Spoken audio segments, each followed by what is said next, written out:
প্রিয় শিক্ষার্থী বন্ধুরা, আশা করি সবাই ভালো আছেন, সুস্থ আছেন, নিরাপদে আছেন। আজকে আমরা আলোচনা করব পেনাল কোডের টপিক 4 and 5। টপিক 4-এ আছে offences against the public tranquillity, অর্থাৎ জনশান্তি বিরোধী অপরাধ। যে অপরাধ করলে জনগণের শান্তি বিনষ্ট হয়, এই ধরনের অপরাধ এই টপিকের মধ্যে আছে। প্রথম প্রশ্ন হচ্ছে, বেআইনি সমাবেশ বা আনলফুল অ্যাসেম্বলি কাকে বলে? অথবা প্রশ্নটা এইভাবে আসতে পারে, কখন একটি সমাবেশ বেআইনি সমাবেশ হিসেবে গণ্য হয়? অর্থাৎ কোনো সমাবেশ প্রথমত সেইটা বৈধ হতে পারে, অবৈধ নাও হতে পারে, আইনি হতে পারে, কিন্তু কিছু কিছু শর্ত পূরণ করলেই সেটা বেআইনি হয়ে যায়। 5টি শর্ত আছে, সেই শর্তগুলো যদি কোনোটি পূর্ণ করে তাহলে একটি আইনি সমাবেশ বেআইনি হয়ে যেতে পারে। অ্যাসেম্বলি নাম শুনলে আমরা স্কুলের কথাও বলতে পারি, যে স্কুলে যখন আমরা পুলিশ ট্রেনিং বা পিটি বা জাতীয় সঙ্গীত, ওয়াদা এই ধরনের আমরা যখন সমাবেশ করি সকালবেলা, তো সেটাও কিন্তু একটা অ্যাসেম্বলি, সেটা নিশ্চয় অবৈধ নয়। তারপরে কোনো অনুষ্ঠানে, বিয়ের অনুষ্ঠানে যখন আসে অনেকগুলো মানুষজন, সেটা তো বেআইনি সমাবেশ না। 5 জনের বেশি কোনো ব্যক্তি এক জায়গায় থাকলেই সেইটা সমাবেশ, কিন্তু 5 জনের বেশি সেই ব্যক্তি কি কি শর্ত পূরণ করলে সেই আইনি সমাবেশটা বেআইনি হয়ে যেতে পারে, সেটা আমরা জানতে পারবো এই আলোচনা থেকে। তাহলে আমরা দেখতে পাচ্ছি, প্রথমত একটি সমাবেশ বেআইনি নাও থাকতে পারে প্রথমে, পরের দিকে ঘটনাক্রমে সেটা বেআইনি হয়ে যেতে পারে। বেআইনি সমাবেশ বা আনলফুল অ্যাসেম্বলি, অথবা যখন একটি সমাবেশ বেআইনি সমাবেশ হিসাবে গণ্য হয়, অর্থাৎ প্রশ্ন যেভাবে আসবে আপনারা উত্তর সেভাবে করবেন। প্রথম অংশ যদি বেআইনি সমাবেশ কাকে বলে তাহলে এতটুকু দিবেন, আর পরের অংশ দিয়ে যদি প্রশ্ন আসে তাহলে পরের অংশ দিয়ে হেডিংটা করবেন বা শিরোনামটা এভাবে শুরু করতে হবে। এরপরে কিছু সূচনামূলক বাক্য। সকল সমাবেশ বেআইনি নয়। যে সমাবেশের সদস্যদের মধ্যে সাধারণ উদ্দেশ্য বিদ্যমান এবং সাধারণ উদ্দেশ্যটি যদি কোনো অপরাধ সংগঠনের জন্য হয়, তবে তা বেআইনি সমাবেশে পরিণত হতে পারে। তাহলে একটা সমাবেশ হচ্ছে, সেই সমাবেশে অনেক ব্যক্তি থাকতে পারে কিন্তু তাদের উদ্দেশ্য অপরাধ করা নয়, তাহলে সেটার বেআইনি না। যদি অপরাধ করার উদ্দেশ্য থাকে, সাধারণ উদ্দেশ্য, কমন অবজেক্ট যদি থাকে সবার, তাহলে সেটা বেআইনি সমাবেশ হয়ে যাবে। দ্য পেনাল কোড 18 and 60 এর 141 ধারায় বেআইনি সমাবেশের সংজ্ঞা প্রদান করা হয়েছে। অত্র ধারার বিধান মতে 5 বা ততোধিক ব্যক্তি কর্তৃক, 5 বা ততোধিক মানে 5, ততোধিক বলতে 6, 7, 8, 9 এভাবে আনলিমিটেড, এই ধরনের ব্যক্তি একত্রিত হয়ে যদি এই নিম্ন 5 প্রকারের কোনো কাজ যদি করে, তাহলেই সেই সমাবেশটা আর স্বাভাবিক বা কোনো ন্যায়সঙ্গত বা বৈধ সমাবেশ থাকে না, সেটা অবৈধ হয়ে যাবে। কি কি দেখে নিই। সরকারি কর্মচারীকে ক্ষমতা প্রয়োগের ক্ষেত্রে বল প্রয়োগ বা ভীতি প্রদর্শন করা। অনেকগুলো ব্যক্তি একত্রে আছে, এখন পুলিশ এসে যদি বাধা দেয় যে এখানে এটা এখন করা যাবে না, তো পুলিশের বাধা উপেক্ষা করেও যদি সেখানে অবস্থান করে, অর্থাৎ পুলিশ ছত্রভঙ্গ করে দিল, এখান থেকে চলে যেতে বলল, তারপরেও সেই স্থানটা যদি ত্যাগ না করে, তাহলে সেই সমাবেশটা বেআইনি হয়ে যাবে। আইন প্রয়োগে বাধা দান। পুলিশ বা অন্য অন্য কোনো সরকারি কর্তৃপক্ষ যদি কোনো আইন প্রয়োগের চেষ্টা করে, তখন যদি কেউ বাধা প্রদান করে, মনে করেন কাউকে অ্যারেস্ট করতে আসছে পুলিশ, 5 বা 6, 7 জন বা 10 জন মিলে সে আসামিকে অ্যারেস্ট করতে দিবে না, এই ধরনের বাধা প্রদান করলেও সেই সমাবেশটা কি হয়ে যাবে? বেআইনি সমাবেশ। অপরাধমূলক অনধিকার প্রবেশ।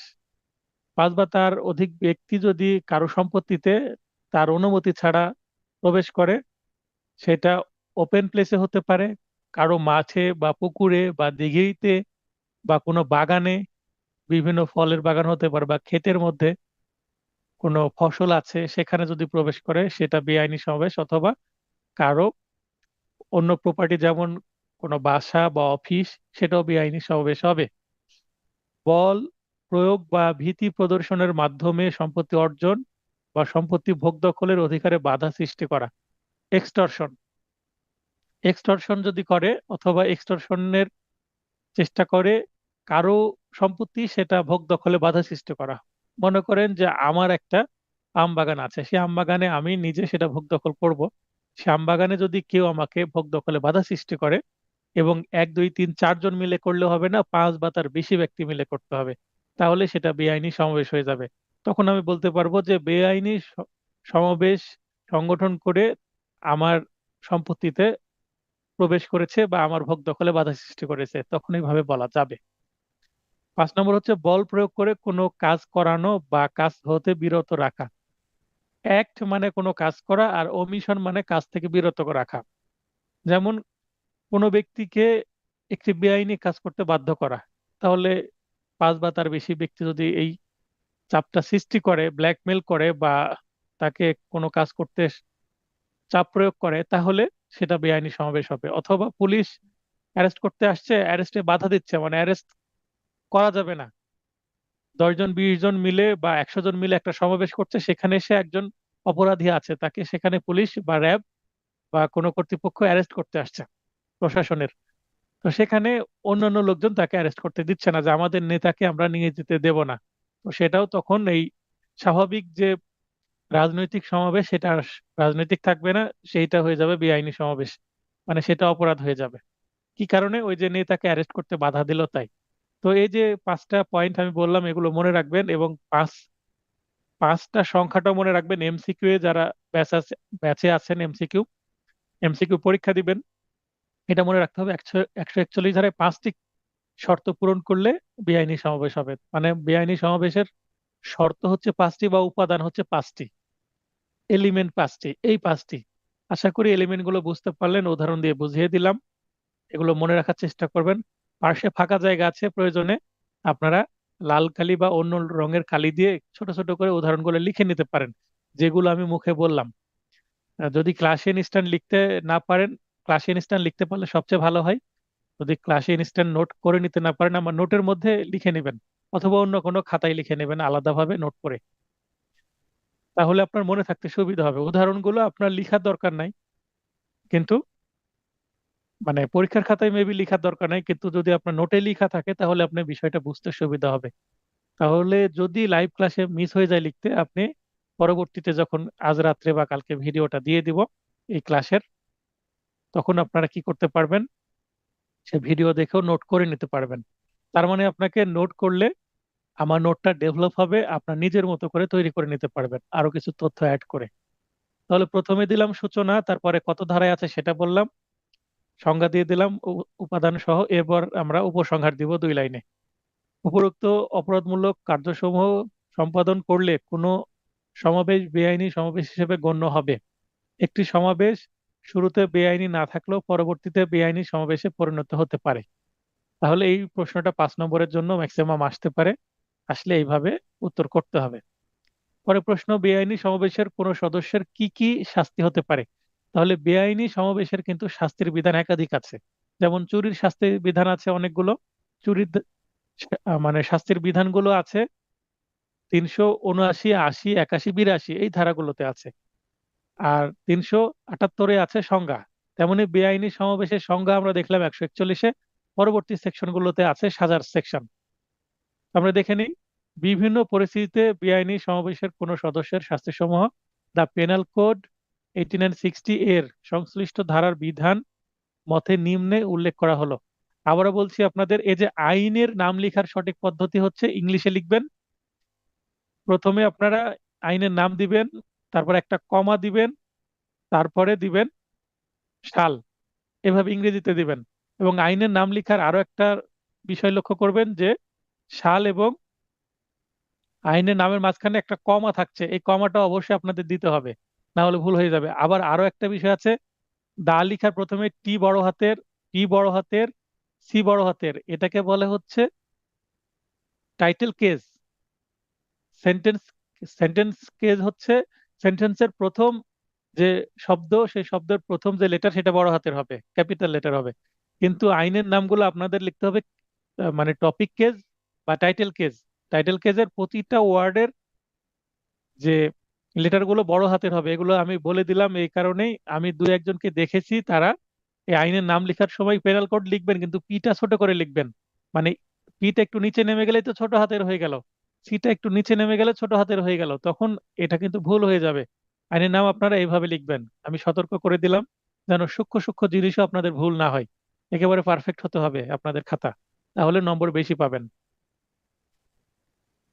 তাহলে আমরা সংশ্লিষ্ট ধারার বিধান মতে নিম্নে উল্লেখ করা হলো, তাহলে ধারা অনুযায়ী আমরা শাস্তি কি সেটা আমরা উল্লেখ করে দেব। 1 নম্বর, বেআইনি সমাবেশে যোগদানের শাস্তি। এখানে 141-এ সংজ্ঞা আছে, 142-এ কি আছে মনের মধ্যে আপনাদের প্রশ্ন আসতে পারে। 142-এ হচ্ছে ইচ্ছাকৃতভাবে বেআইনি সমাবেশে যোগদান, এতটুকুই তো, সেখানে কোনো শাস্তির বিধান নাই, মানে ইন্টেনশনালি যোগদান করতে হবে।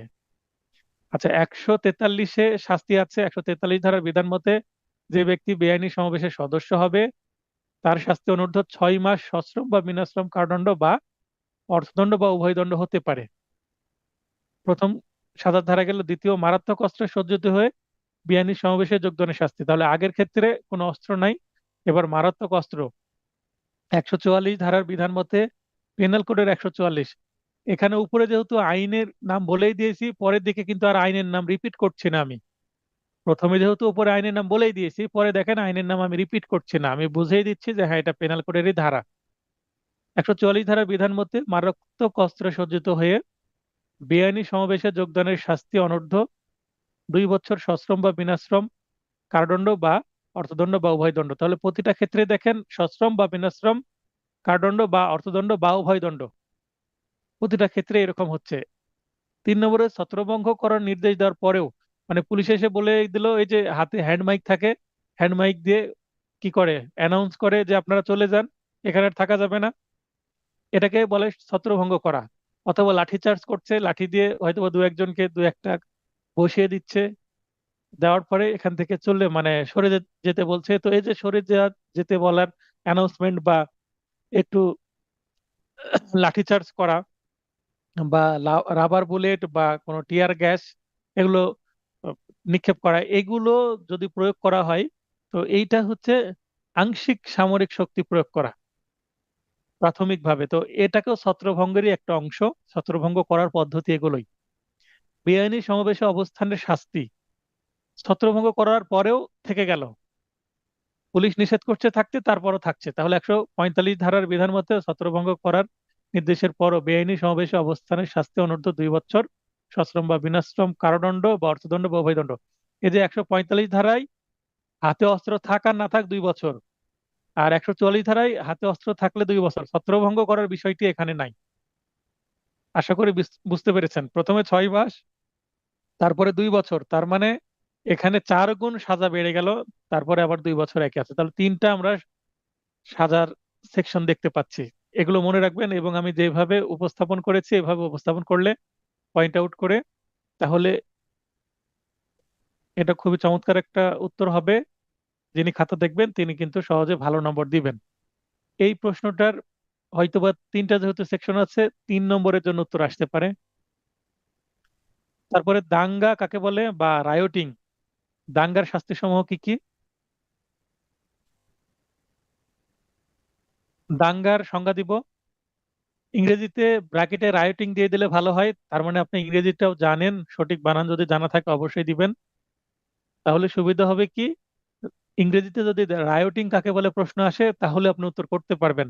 তো টার্মটা জেনে রাখা ভালো, অনেক সময় ইংরেজিতে প্রশ্ন আসে, না আসলেও বাংলাতে আসলেও ব্র্যাকেট ইংরেজি দিলে আপনি যিনি খাতা দেখবেন তাকে বোঝাতে সক্ষম হলেন যে হ্যাঁ আমি ইংরেজি টার্মটাও জানি, তার মানে নিজের স্মার্টনেসটা আপনি প্রকাশ করলেন।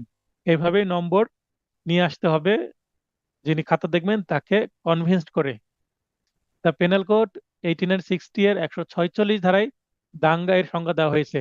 তাহলে দেখেন মনে রাখার সহজ উপায় কি, আপনি প্রয়োজনে নোটের কোথাও লিখে রাখতে পারেন যে 141 থেকে শুরু হয়ে 145 পর্যন্ত এখানে আছে বেআইনি সমাবেশ সংক্রান্ত, আর 146 থেকে শুরু হলো দাঙ্গা সংক্রান্ত ধারা। অত্র ধারার বিধান মতে কোনো বেআইনি সমাবেশের সাধারণ উদ্দেশ্য পূরণকল্পে উক্ত বেআইনি সমাবেশ কর্তৃক কিংবা বেআইনি সমাবেশে যোগদানকারী কোনো ব্যক্তি কর্তৃক বল বা হিংস্র পদ্ধতি প্রয়োগ করা হলে উক্ত বেআইনি সমাবেশকে দাঙ্গা বলে। তার মানে বেআইনি সমাবেশ আর কিছুই না, মানে দাঙ্গার কিছুই না, বেআইনি সমাবেশের একটা সহিংস রূপ। তাহলে দাঙ্গা মূলত সহিংস বেআইনি সমাবেশকে বোঝায়। বেআইনি সমাবেশে সবাই বা একজন বা একাধিক ব্যক্তি, তার মানে ন্যূনতম যদি এখানে 10 জন 20 জন 100 জনও থাকে, একজনও যদি এই হিংসাত্মক পদ্ধতি প্রয়োগ করে, মানে সহিংস হয়ে ওঠে, এখানে শান্তিপূর্ণভাবে সমাবেশ করছিল সেটা বেআইনি সমাবেশে রূপান্তরিত হলো, এরপরে আবার সেটা সহিংস হয়ে যাচ্ছে, তার মানে মানুষের মানে জানমালের ক্ষতি করার চেষ্টা করছে। জানমালের ক্ষতি বলতে সাধারণ পাবলিককে হয়তো বা মারধর করার চেষ্টা করছে, বা আশেপাশের দোকানপাট ভাঙচুর করার চেষ্টা করছে। পাবলিক প্রপার্টি বা সরকারি প্রপার্টি যখন ভাঙচুর করার চেষ্টা করবে, দেখবেন এরকম গ্যাঞ্জাম হলেই আশেপাশের দোকান ঘর, কাঁচের যদি কোনো ওয়াল থাকে, জানালা থাকে, এগুলো এই ইট পাটকেল মেরে ভেঙে দেয়। এগুলো কিন্তু সহিংস রূপ। দেখবেন এরকম হয়, কোনো ঝামেলা হয়েছে, আশেপাশে যদি দোকান থাকে, কোনো শোরুম থাকে, তাহলে সেখানে কিন্তু ভাঙচুর করবে। এই যে ভাঙচুর, লুটপাট, এগুলোই সহিংস রূপ। তো আশা করি বেআইনি সমাবেশ এবং দাঙ্গার মধ্যে সূক্ষ্ম পার্থক্যটা কি সেটা বুঝতে পারলেন।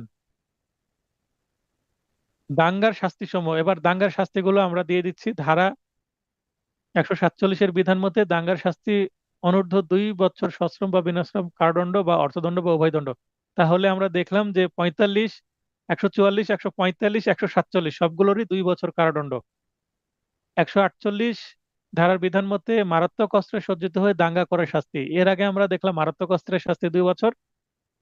বেআইনি সমাবেশের ক্ষেত্রে এখানে 1 বছর বাড়িয়ে 3 বছর করা হয়েছে। তবে এক্ষেত্রে দাঙ্গার অংশগ্রহণকারী প্রত্যেক সদস্যের নিকট মারাত্মক অস্ত্র থাকতে হবে। আচ্ছা, বেআইনি সমাবেশের ক্ষেত্রে সবার কাছে যে মারাত্মক অস্ত্র থাকতে হবে তা কিন্তু নয়। কিন্তু দাঙ্গার ক্ষেত্রে এই শাস্তি 3 বছর শাস্তি দেওয়া যাবে, যার যার কাছে মারাত্মক অস্ত্র থাকবে তাকে তাকে 3 বছর সাজা দেওয়া যাবে, আর যার কাছে মারাত্মক অস্ত্র থাকবে না তাকে 2 বছরের সাজা দিতে হবে। আশা করি বুঝতে পেরেছেন। আর বেআইনি সমাবেশের ক্ষেত্রে সবাইকে 2 বছরের সাজা দেওয়া যাবে। একজনের কাছে মারাত্মক অস্ত্র থাকলে সবারই দোষ হবে ওই একজনের কাছে থাকার কারণে। আশা করি ক্লিয়ার হলো বিষয়টা। এবার এই দুইটা বিষয়ের মধ্যে পার্থক্য বেআইনি সমাবেশ এবং দাঙ্গার মধ্যে। বেআইনি সমাবেশ বা আনলফুল অ্যাসেম্বলি ও দাঙ্গা বা রাইটিং এর মধ্যে পার্থক্য নিম্নরূপ। 1 নম্বর পয়েন্ট হচ্ছে সংজ্ঞার ধারা, মানে কোন ধারায় সংজ্ঞা দেওয়া হয়েছে বেআইনি সমাবেশের এবং কোন ধারায় সংজ্ঞা দেওয়া হয়েছে দাঙ্গার। তাহলে ধারাকে কেন্দ্র করে আমরা একটা পার্থক্য দেখাতে পারি। বেআইনি সমাবেশের সংজ্ঞা দ্য পেনাল কোড এর 141 ধারায় বর্ণিত হয়েছে। অপরদিকে দাঙ্গার সংজ্ঞা অত্র কোডের 146 ধারায় বর্ণিত হয়েছে। দেখেন একটা শব্দ আমি ব্যবহার করেছি, এটা হয়তো বা কোথাও আপনারা এভাবে দেখেননি, আমি লিখছি অত্র কোড। অত্র কোডের, অত্র কোড বলতে আমি যেমন পেনাল কোড, এটাকে আর রিপিট না করে অত্র কোড বলতে পেনাল কোডকে বোঝাচ্ছি। যেমন কার্যবিধি দুইটা আছে, দেওয়ানি কার্যবিধি, ফৌজদারি কার্যবিধি। তো আপনি উপরে লিখলেন the code of criminal procedure, পরে আপনি বলতে পারেন অত্র কার্যবিধির। তাহলে দুইটা যে প্রসিডিউর আছে, কার্যবিধি আছে, দেওয়ানি কার্যবিধির ক্ষেত্রে আপনি বলতে পারেন অত্র কার্যবিধি, ফৌজদারি কার্যবিধির ক্ষেত্রেও পরে বলতে পারেন অত্র কার্যবিধি। তো পেনাল কোডের ক্ষেত্রে আপনি বলতে পারেন কি অত্র কোড বা এখানে অত্র কোড বলতে আমি পেনাল কোডকে বোঝাচ্ছি, অথবা আপনি আবার রিপিট করতে পারেন বা দণ্ডবিধিও বলতে পারেন। তাহলে 141 ধারায় একটা সংজ্ঞা এবং অপরটির সংজ্ঞা 146 ধারায়। 2 নম্বর পয়েন্ট সংজ্ঞা, সংজ্ঞাগুলো দিয়ে দিব আমরা উপরে। অলরেডি দুইটা সংজ্ঞা জানি, একটা বেআইনি সমাবেশের এবং আরেকটি হচ্ছে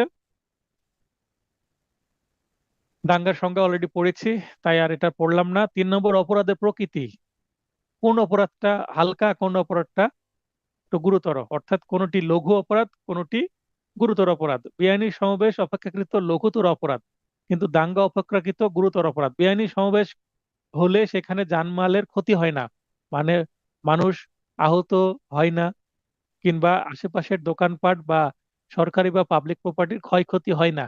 কিন্তু দাঙ্গাতে ক্ষয়ক্ষতি হয়, তাই এটাকে একটু আমরা গুরুতর বলতে পারি দুইটার মধ্যে তুলনা করলে। তাহলে লঘু বলতে হালকা বা লাইট অফেন্স, আর গুরুতর বলতে এখানে গ্রিভিয়াস অফেন্সকে বোঝাচ্ছি, বা একটু বড় ধরনের অপরাধ। সহিংসতা, বেআইনি সমাবেশে সহিংসতা আবশ্যক নয়, মানে এখানে সহিংসতা থাকে না। অন্যদিকে দাঙ্গায় সহিংসতা একটি আবশ্যকীয় উপাদান। মানে দাঙ্গায় যদি সহিংসতা না থাকে সেটা তো দাঙ্গাই হবে না। জানমালের ক্ষতি, বেআইনি সমাবেশে জানমালের ক্ষতি হয় না। জানমাল বলতে, জান বলতে মানুষকে বোঝানো হচ্ছে এখানে। কোনো প্রাণী এখানে, মানুষের জীবন মানে আহত নিহতর ঘটনা ঘটতে পারে, অথবা পশু পাখির, যদি সেখানে গবাদি পশু বা অন্য কোনো কিছু থাকে সেটারও হতে পারে। তো জানমাল বলতে প্রপার্টিকে বোঝানো হচ্ছে। কিন্তু দাঙ্গায় জানমালের ক্ষতি হওয়ার ব্যাপক সম্ভাবনা থাকে। সকল দাঙ্গায় প্রথমে বেআইনি সমাবেশ থাকে, কিন্তু সকল বেআইনি সমাবেশে দাঙ্গায় পরিণত নাও হতে পারে। দেখেন, সকল দাঙ্গায় প্রথমে বেআইনি সমাবেশ থাকে, মানে দাঙ্গা শুরু হওয়ার আগে সেটা প্রথমে বেআইনি সমাবেশ হিসেবে কিন্তু থাকে। তারপরে এখানে বলছি কিন্তু সকল বেআইনি সমাবেশ দাঙ্গায় পরিণত নাও হতে পারে, তার মানে বেআইনি সমাবেশ ছিল, বেআইনি সমাবেশই থেকে গেছে, সেটা দাঙ্গায় পরিণত হয়নি। আশা করি এই পয়েন্টটা বুঝতে পেরেছেন। এখানে দেখেন, পার্থক্য লেখার ক্ষেত্রে কিছু কিছু আমি অব্যয় পদ ব্যবহার করেছি। সেই অব্যয় পদগুলো আপনারা যদি ব্যবহার করেন এভাবে, তাহলে এটা ভালো দেখাবে। যেমন প্রথম পয়েন্টে লিখলাম অপর দিকে। তারপরে দ্বিতীয় পয়েন্টে কি লিখেছি? দ্বিতীয় পয়েন্টে লিখেছি পক্ষান্তরে। তারপরে তৃতীয় পয়েন্টে লিখেছি কিন্তু। চতুর্থ পয়েন্টে লিখেছি অন্যদিকে।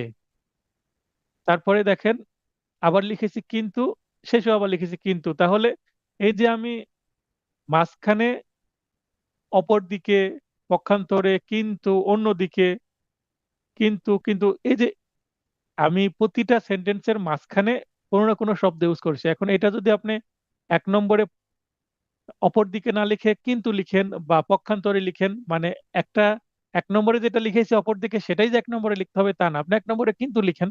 তো এই শব্দগুলো আপনি পরপর একটার পর একটা এইভাবে দিতে থাকেন, চেঞ্জ করতে থাকেন, তাহলে আপনার লেখাটা সুন্দর হবে। বারবার অপর দিকে না লিখে, বারবার কিন্তু না লিখে একটু চেঞ্জ করেন। এবং এই এক নম্বর সেন্টেন্স অপর দিকে লিখতে হবে তা নয়, আপনি এক নম্বরে কিন্তু লেখেন, দুই নম্বর অপর দিকে লেখেন, তিন নম্বরে পক্ষান্তরে লেখেন, এই চার নম্বরে এসে আবার কিন্তু লেখেন। মানে একটু র্যান্ডমই একটু ওলট পালট করে দেন, তাহলে আরো এটা সুন্দর দেখাবে। এটা পার্থক্য লেখার একটা টিপস দিয়ে দিলাম। এরপরে প্রবলেমেটিক প্রশ্ন। ক, খ, গ, গ এবং ঙ কয়জন হলো? পাঁচজন। মারাত্মক অস্ত্রসহ চ এর বাসায় প্রবেশ করে। তাহলে চ এর বাসায় মারাত্মক অস্ত্রসহ প্রবেশ করেছে, মানে অনধিকার প্রবেশ করেছে। আমরা 141 ধারায় অলরেডি দেখলাম যে অন্যের বাসায় যদি প্রবেশ করে অনধিকার, তাহলে সেটা কি হবে? বেআইনি সমাবেশ হবে। পাঁচজন মিলে যেহেতু করছে, শর্ত হচ্ছে পাঁচজন হতে হবে, এবং পাঁচটা যে পয়েন্ট আমরা দেখলাম, এই পাঁচটার যে কোনো একটা কাজ করতে হবে। এই যে অন্যের বাসায় প্রবেশ করলো অস্ত্র সহ, তাহলে বেআইনি সমাবেশ এটা হয়ে গেল। ক, খ, চ, ক ও খ চ এর হাত চেপে ধরে, তাহলে দুইজন হাত চেপে ধরলো, হয়তোবা একজন ডান হাত একজন বাম হাত।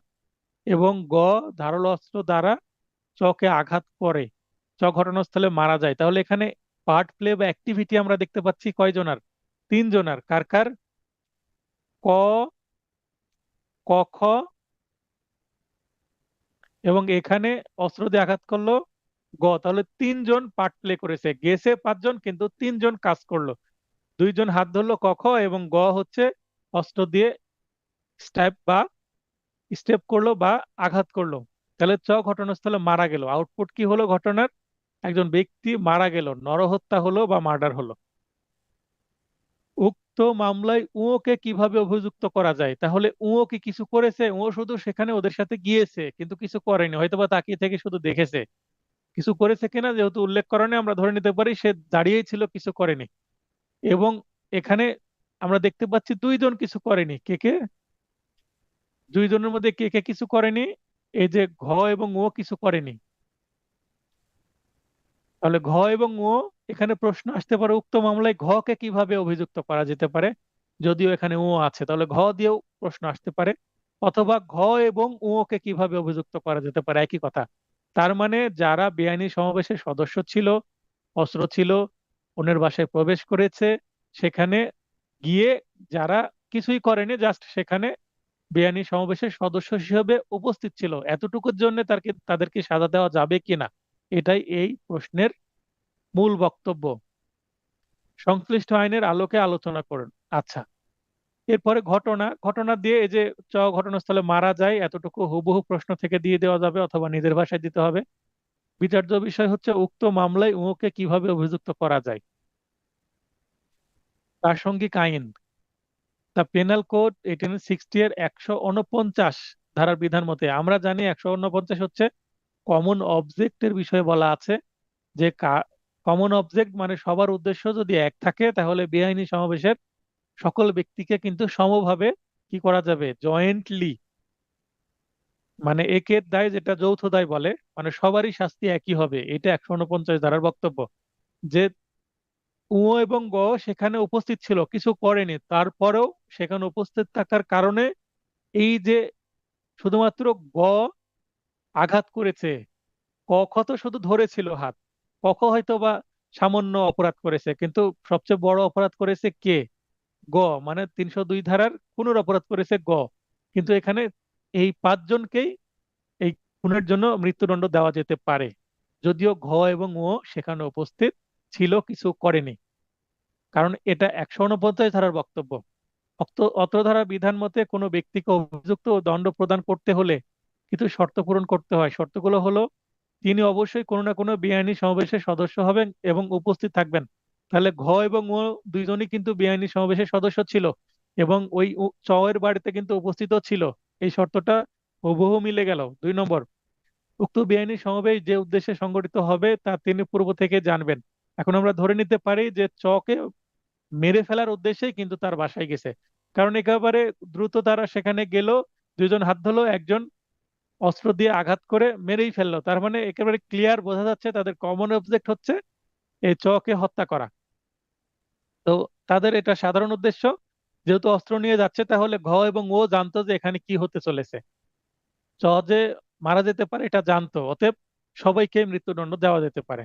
এবার সিদ্ধান্ত, সিদ্ধান্ত নিব কিসের ভিত্তিতে, আমি কি নিজের থেকে সিদ্ধান্ত বানিয়ে দেব? না, ঘটনাতে যে তথ্যগুলো আমরা পেলাম সেটা মামলায় কোনো তথ্য পাওয়ার মতন, আর আইনে যেটা আছে সেটা দুইটা ম্যাচ করে বিশ্লেষণ করে আমরা কি করব, সিদ্ধান্ত দিব। তাহলে আলোচ্য প্রশ্নের তথ্যসমূহ ও 149 ধারার বিধান মতে এটি প্রতীয়মান হয় যে ক, খ, গ, ঘ এবং ঙ সহ মোট পাঁচজন ব্যক্তি বেআইনি সমাবেশ সমাবেশের সদস্য হিসেবে, এখানে সমাবেশের লিখে দিলে ভাষাটা মিলবে, বেআইনি সমাবেশের সদস্য হিসেবে উক্ত বেআইনি সমাবেশের সাধারণ উদ্দেশ্য, সাধারণ উদ্দেশ্য কি, চকে হত্যার উদ্দেশ্যে মারাত্মক অস্ত্র সহ চ এর বাসায় প্রবেশ করে। এখানে দেখেন আমি প্রশ্নের মধ্যে কিন্তু পাঁচজন কথাটা উল্লেখ নেই, আমি এখানে পাঁচজন কথাটা উল্লেখ করে দিলাম। এই যে পাঁচজন উল্লেখ করে দিয়ে আমি বোঝাতে চাচ্ছি এটা বেআইনি সমাবেশ। তাহলে আপনার উত্তরটা আরো স্পেসিফিক, আরো সুন্দর হলো, আরো তথ্যযুক্ত হলো, এবং আপনি যে বুঝে উত্তর করলেন সেটা যিনি খাতা দেখবেন তিনি বুঝতে পারবেন। উদ্দেশ্য, যিনি খাতা দেখছেন তাকে কনভিন্স করা অতিরিক্ত তথ্য দিয়ে, সঠিক তথ্য দিয়ে। ঘটনাস্থলে ক ও খ চয়ের হাত চেপে ধরে এবং গ ধারালো অস্ত্র দ্বারা চকে আঘাত করে খুন করে, এইটা আমরা প্রশ্নেই পেয়েছি।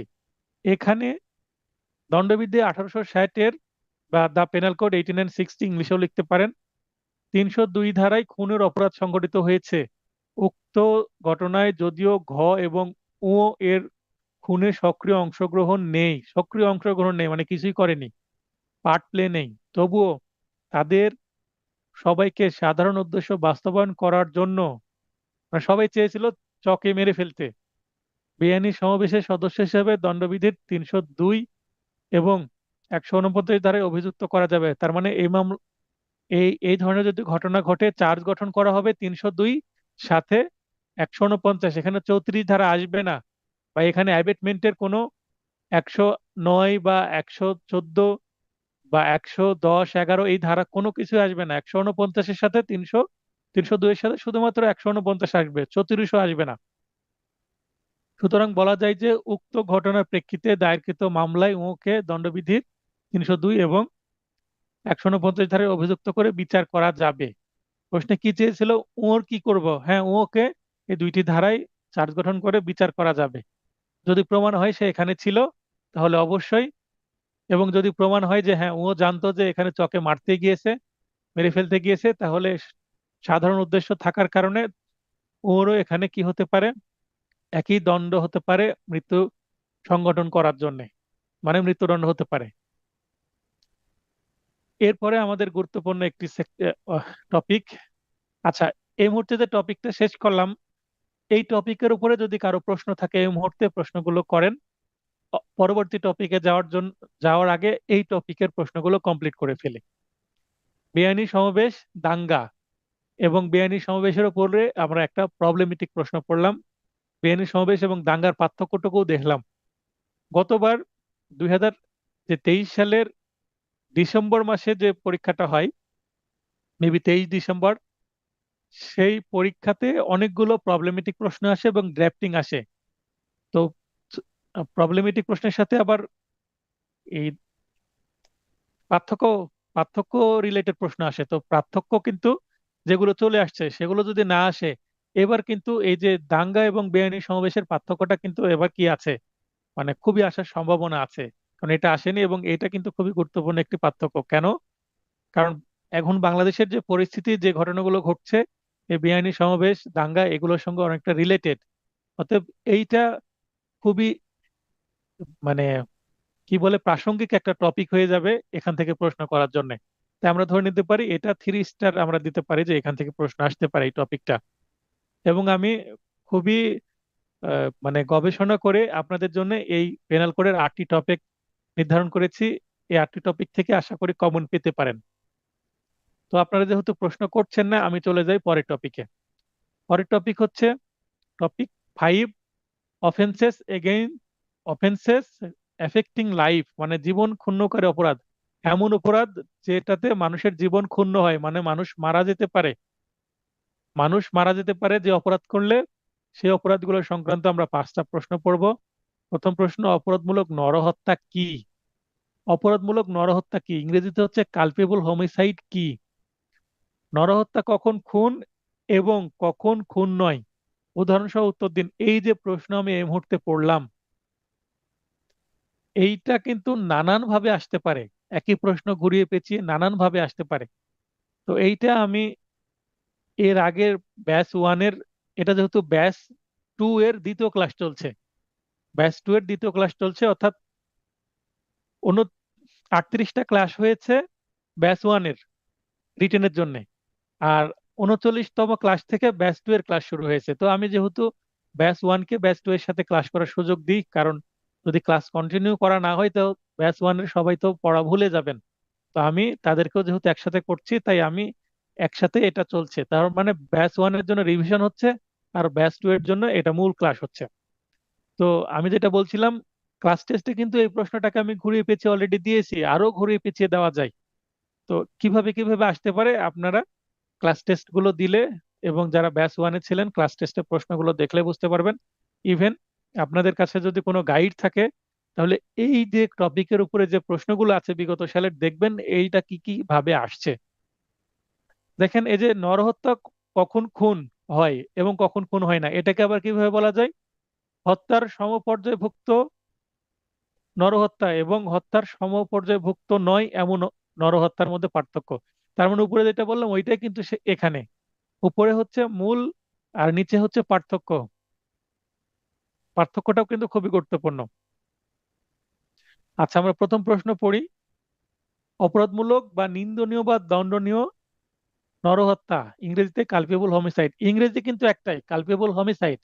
হোমিসাইড বলতে নরহত্যা, কালপেবল হচ্ছে নিন্দনীয় বা দণ্ডনীয় বা অপরাধমূলক। তাহলে কালপেবলের ইংলিশ কিন্তু এখানে বাংলা কিন্তু 3টা আছে, অপরাধমূলক, নিন্দনীয়, দণ্ডনীয়।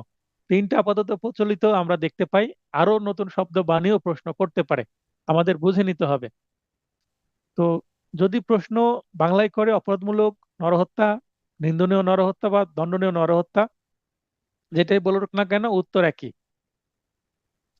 দ্য পেনাল কোড 1860 এর 299 ধারার বিধান মধ্যে কোনো ব্যক্তি অপর কোনো ব্যক্তিকে মৃত্যু ঘটানোর অভিপ্রায় নিয়ে, অভিপ্রায় মানে ইন্টেনশন, এখানে ব্র্যাকেটে ইংরেজি লিখে নেন ইন্টেনশন, কিংবা মৃত্যু ঘটতে পারে এমন আঘাতের অভিপ্রায় নিয়ে, এখানেও কিন্তু ইন্টেনশনের বিষয় বলা আছে।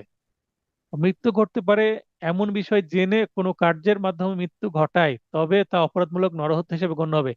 এখানে দেখেন জেনে মানে এখানে নলেজ, এখানে এক দুয়ে হচ্ছে, এক নম্বরে হচ্ছে ইন্টেনশন, তারপরে মৃত্যু ঘটতে পারে এমন আঘাতের অভিপ্রায়, তার মানে ইন্টেনশন মানে ইন্টেনশন টু হার্ট। হ্যাঁ, তো আমরা আলোচনা করছিলাম কালপেবল হোমিসাইড বা নিন্দনীয় নরহত্যা কি। 299 দেওয়া দেওয়া আছে সংজ্ঞা কালপেবল হোমিসাইডের। তো এখানে দেখেন আমরা তিনটা পয়েন্ট অলরেডি পড়লাম। ইন্টেনশন যদি থাকে মৃত্যু ঘটানোর, অথবা মৃত্যু ঘটতে পারে এমন আঘাতের অভিপ্রায় নিয়ে। এমন আঘাত করা হলো যে আঘাতে একটা স্বাভাবিক মানুষ, একটা সুস্থ মানুষ মারা যেতে পারে। আবার মৃত্যু ঘটতে পারে এমন বিষয় জেনে কোনো কার্যের মাধ্যমে, যে এই কাজ করলে এই মানুষটা মারা যেতে পারে, তার মানে হয়তো বা সেই মানুষটা অসুস্থ, বা তার শারীরিক কোনো দুর্বলতা আছে, বা হার্টে রিং পরানো আছে, এই ধরনের কিছু তথ্য জেনে, বা কোনো খাবারের প্রতি খুব তীব্র অ্যালার্জি আছে, এই ধরনের বিভিন্ন তথ্য জেনে এমন একটা কাজ করলো যে এই কাজের মাধ্যমে একটা মানুষ মারা গেল। অথবা কারো মোটরসাইকেল আছে, সেটা ব্রেকটা কেটে দিল, তাহলে এইটা জেনে যে এই মোটরসাইকেলে যদি ওঠে ব্রেক ফেল করা, তাহলে অ্যাক্সিডেন্ট করে মারা যেতে পারে। তো এটাও কিন্তু নরহত্যা হিসেবে গণ্য হবে। এখানে কালপেবল হোমিসাইড 299 ধারায় আমরা কল্পনা করব এটা কালপেবল হোমিসাইড না বলে এখানে শুধু হোমিসাইড বা নরহত্যা। 299 ধারায় আমরা মনে করব শুধু নরহত্যার সংজ্ঞা দেওয়া আছে। আর 300 ধারাতে আমরা যেটা দেখব যে কালপেবল হোমিসাইড এবং মার্ডার, এই জিনিস এই দুইটা বিষয় কিন্তু 300 ধারাতেই পাবো। আর 299 ধারাতে কিন্তু শুধুমাত্র নরহত্যা কি এটার একটা ধারণা দেওয়া হয়েছে। তো এখানে 299 ধারাতে কালপেবল হোমিসাইডের পূর্ণাঙ্গ সংজ্ঞা আমরা পাচ্ছি ঠিকই, কিন্তু আমরা কল্পনা করব যে এখানে শুধুমাত্র হোমিসাইড সম্পর্কে জানলাম। এবার কালপেবল হোমিসাইড এবং মার্ডার কি কোনটা হবে এইটা 300 ধারায় আমরা বিস্তারিত জানতে পারবো। অর্থাৎ অপরাধমূলক নরহত্যা হতে হলে উপরোক্ত তিনটি উপাদানের অন্তত একটি বিদ্যমান থাকতে হবে। আবার কোনো অপরাধ খুন হিসেবে গণ্য হতে হলেও প্রথমে সেটিকে অপরাধমূলক নরহত্যার শর্তগুলো পূরণ করতে হবে। অর্থাৎ মার্ডার হওয়ার আগে সেটা অবশ্যই কালপেবল হোমিসাইড হতে হবে। যেমন এর আগে আমরা দেখলাম দাঙ্গা, দাঙ্গা হতে হলে আগে বেআইনি সমাবেশ হতে হবে, বেআইনি সমাবেশ থেকে দাঙ্গার সৃষ্টি হতে হবে। তেমনি অনুরূপভাবে একটা মার্ডারের ঘটনা ঘটতে হলে সেটাকে অবশ্যই আগে কালপেবল হোমিসাইডের শর্তগুলো পূরণ করতে হবে, তারপরে সেটা মার্ডারের শর্ত পূরণ করলেই সেটা কি হবে, মার্ডার হবে। তার মানে কালপেবল হোমিসাইডের থেকে মার্ডার একটু গুরুতর অপরাধ। এর আগে যেমন বেআইনি সমাবেশ এবং দাঙ্গা চিন্তা করলাম, তেমনি মার্ডারের আগে আমরা কালপেবল হোমিসাইড, তারপরে মার্ডারের স্টেজটা আসবে। তার মানে যদি কালপেবল হোমিসাইডের অপরাধটা যদি এই পর্যায়ের হয়, তাহলে মার্ডার আরেকটু উপরের পর্যায়ের একটা অপরাধ, অর্থাৎ একটু কাছাকাছি পর্যায়ের একটা অপরাধ, একটু উপর নিচে, কিন্তু দুইটাতেই ভিকটিম মৃত্যুবরণ করে। The code of criminal procedure, sorry, the penal code 1860 এর 300 ধারার বিষয়বস্তু মূলত দুইটি, যথা 300 ধারায় দুইটি বিষয় আছে। একটা অপরাধমূলক নরহত্যা যখন খুন হিসেবে গণ্য, ইংরেজিতে হচ্ছে when culpable homicide is murder. আবার অপরাধমূলক নরহত্যা যখন খুন হিসেবে গণ্য নয়, অর্থাৎ when culpable homicide is not murder. তার মানে কালপেবল হোমিসাইড প্রথমে থাকবে, সেটা কখনো মার্ডারে রূপান্তরিত হবে, আবার কখনো সেটা নট মার্ডার। নট মার্ডার মানে সেটা অনলি কালপেবল হোমিসাইডই থাকবে। তাহলে প্রথম যে পয়েন্ট এইটা দেখেন, কালপেবল হোমিসাইড ইজ মার্ডার, তার মানে কালপেবল হোমিসাইড মার্ডারে পরিণত হয়েছে। তার মানে কালপেবল হোমিসাইডের স্টেজটা পার হয়ে মার্ডারের স্টেজে চলে গেছে সেটা। আর পরেরটাতে culpable homicide is not murder. Not murder বলতে এইটা মার্ডারের স্টেজে যায়নি, কালপেবল হোমিসাইডের স্টেজে আছে। এখন কালপেবল হোমিসাইডকে অপরাধের যদি আমরা মনে করি এটা একটা 5 তলা ভবন, তো টপ ফ্লোর হচ্ছে কালপেবল হোমিসাইড, মার্ডারে যখন যাবে তখন টপ ফ্লোরে, মানে একেবারে টপ লেভেলে গেলে সেটা মার্ডার। আর যদি 4 তলা পর্যন্ত যায়, তাহলে চিন্তা করব সেটা কালপেবল হোমিসাইডে আছে। যতক্ষণ না 5 তলা পর্যন্ত যাচ্ছে ততক্ষণ সেইটা মার্ডার হবে না। এইভাবে আমরা একটু কল্পনা করব যে একটু নিচে এবং উপরে, কিন্তু দুইটাই কিন্তু গুরুতর অপরাধ, দুইটাই বড় অপরাধ। কারণ দুইটাতেই একজন বা একাধিক ব্যক্তির মৃত্যু হয়। পাঁচটি ব্যতিক্রম সাপেক্ষে, অর্থাৎ কোনো হত্যাকাণ্ড যদি একটিও ব্যতিক্রমের আওতাভুক্ত না হয়, মানে একটা হত্যাকাণ্ড হলো মিস্টার এক্স মারা গেল, এই মারা যাওয়ার জন্য যারা দায়ী মনে করা হচ্ছে এটা স্বাভাবিক মৃত্যু নয়, এটা ন্যাচারাল ডেথ না, এটা একটা আনন্যাচারাল ডেথ। তার মানে মানুষ তো অসুস্থতা জনিত কারণে মারা যেতে পারে, বার্ধক্যজনিত কারণে মারা যেতে পারে, তো এগুলো স্বাভাবিক মৃত্যু। আবার অ্যাক্সিডেন্টাল ডেথ, অ্যাক্সিডেন্টটা যদি আবার অন্যের কারণে হয় তাহলে সেইটা কিন্তু আবার ভিন্ন একটা অপরাধ। আর অ্যাক্সিডেন্ট যদি নিজের থেকে হয় তাহলে কিন্তু সেটা আবার অন্য কেউ দায়ী না। কারণ দেখতে হবে যে অ্যাক্সিডেন্টের জন্য অন্য কেউ দায়ী আছে কিনা, বা এই অ্যাক্সিডেন্টটা ইন্টেনশনালি করানো হয়েছে কিনা, কেউ জেনে শুনে করেছে কিনা। তো এখানে ন্যাচারাল ডেথ বলতে যেটা স্বাভাবিকভাবে মৃত্যু হয়, এখানে কারো কোনো দায় দায়িত্ব থাকে না, তখন আর এই যে ডেড বডি সেটার পোস্টমর্টম হয় না। সুইসাইড যদি করে, কমিট সুইসাইড যেটা আত্মহত্যা, সেখানেও কিন্তু পোস্টমর্টম করা হয়। সুইসাইড করলেও পোস্টমর্টম করা হয়, কারণ সুইসাইডটাও কিন্তু একটা অপরাধ। সুইসাইডের চেষ্টা করলেও 1 বছরের জেল হয়। তো এখানে আদৌ সুইসাইড কিনা এটা দেখার জন্য পোস্টমর্টম অ্যাকচুয়ালি করা হয়। তো যেটা বলছি যে পাঁচটি ব্যতিক্রম সাপেক্ষে, অর্থাৎ কোনো হত্যাকাণ্ড যদি একটিও ব্যতিক্রমের আওতাভুক্ত না হয়, মানে পাঁচটি ব্যতিক্রমের একটির মধ্যেও গেল না, তবে তা খুন হিসেবে গণ্য হবে। মানে পাঁচটি ব্যতিক্রমের মধ্যে যদি চলে যায়, সেটা আর খুন হবে না, সেটা নট মার্ডার হয়ে যাবে, অর্থাৎ জাস্ট কালপেবল হোমিসাইড। এই পয়েন্টটা বোঝা গেল কিনা? যদি বুঝতে না পারেন এখনই হাত উত্তোলন করে প্রশ্ন করেন। আমি আবারও বলছি, পাঁচটা যে ব্যতিক্রম আছে, এই পাঁচটা ব্যতিক্রমের ভেতরে যদি কেউ প্রবেশ করে যায়, মানে কোনো ঘটনাটা পাঁচটা ব্যতিক্রমের ভেতরে যদি প্রবেশ করে, তাহলে সেটা আর মার্ডারের পর্যায়ে থাকবে না, সেটা শুধুমাত্র কালপেবল হোমিসাইড। তার মানে ব্যতিক্রমের মধ্যে গেলে সেটা টপ ফ্লোরে, মানে পাঁচতলায় গেল না, মানে মার্ডার হলো না।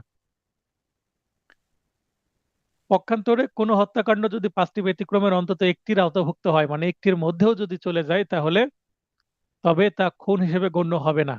তার মানে এই লাইনের মধ্যেই কিন্তু culpable homicide, is murder, is not murder, এই দুইটা বিষয় কিন্তু আছে। এবার 1 নম্বর পয়েন্ট, অপরাধমূলক নরহত্যা যখন খুন হিসেবে গণ্য, অর্থাৎ when culpable homicide is murder. অনেক সময় লেখা আছে অ্যামাউন্টিং টু মার্ডার, অ্যামাউন্ট মানে culpable homicide amounting to murder, এভাবেও কোনো কোনো গাইডে ভাষা আছে একই বিষয়। খুনের উপাদান মূলত চারটি, অর্থাৎ উপাদান সমূহের অন্তত একটি উপাদান কোনো হত্যাকাণ্ডে বিদ্যমান থাকলে তা খুন হিসাবে গণ্য হবে। খুনের উপাদান চারটি, নিম্ন উদাহরণ সহ আলোচনা করা হলো। তাহলে এখানে দেখেন,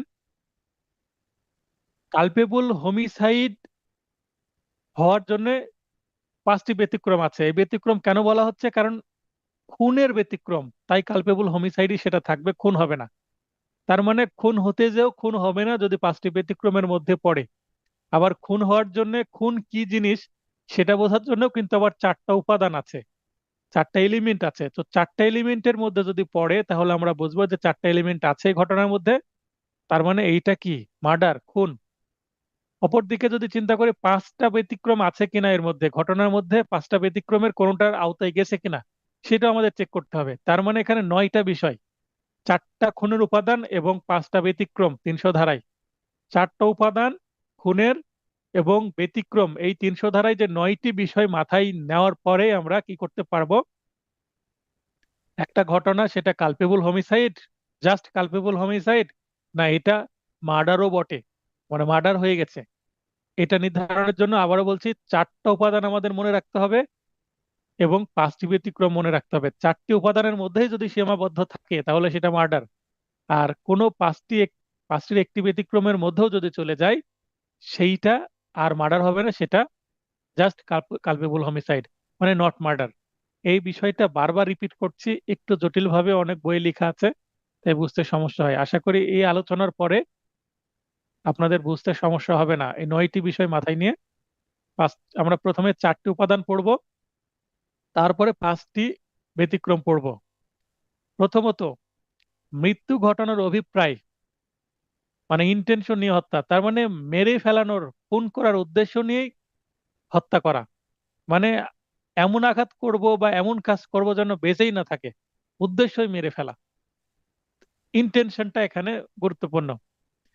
তাহলে সেটা কি হবে? অবশ্যই খুন হবে বা মার্ডার হবে। উদাহরণ দিয়ে দিই, ক চকে নিহত করার উদ্দেশ্যে তার প্রতি গুলি বর্ষণ করে, ফলে চয়ের মৃত্যু হয়। ক খুন করেছে। এখন গুলি করা বন্দুক থেকে করুক, রিভলভার থেকে করুক, বা পিস্তল থেকে করুক, বা কোনো আগ্নেয় অস্ত্র থেকে করুক, গুলি বর্ষণ করলে যে গুলি মানুষকে ভাইটাল অর্গানে লাগলে সে যে মারা যাবে, এটা তো সবাই জানে। অতএব খুন করার জন্যই গুলিটা বর্ষণ করেছে তার দিকে, এটা ধরে নিতে হবে। এই কারণে এটা খুন হবে ঘটনাটা। দ্বিতীয়ত, দ্বিতীয় উপাদান, মৃত্যু ঘটতে পারে এমন বিষয় জেনে হত্যা। তাহলে এটা দ্বিতীয় উপাদান।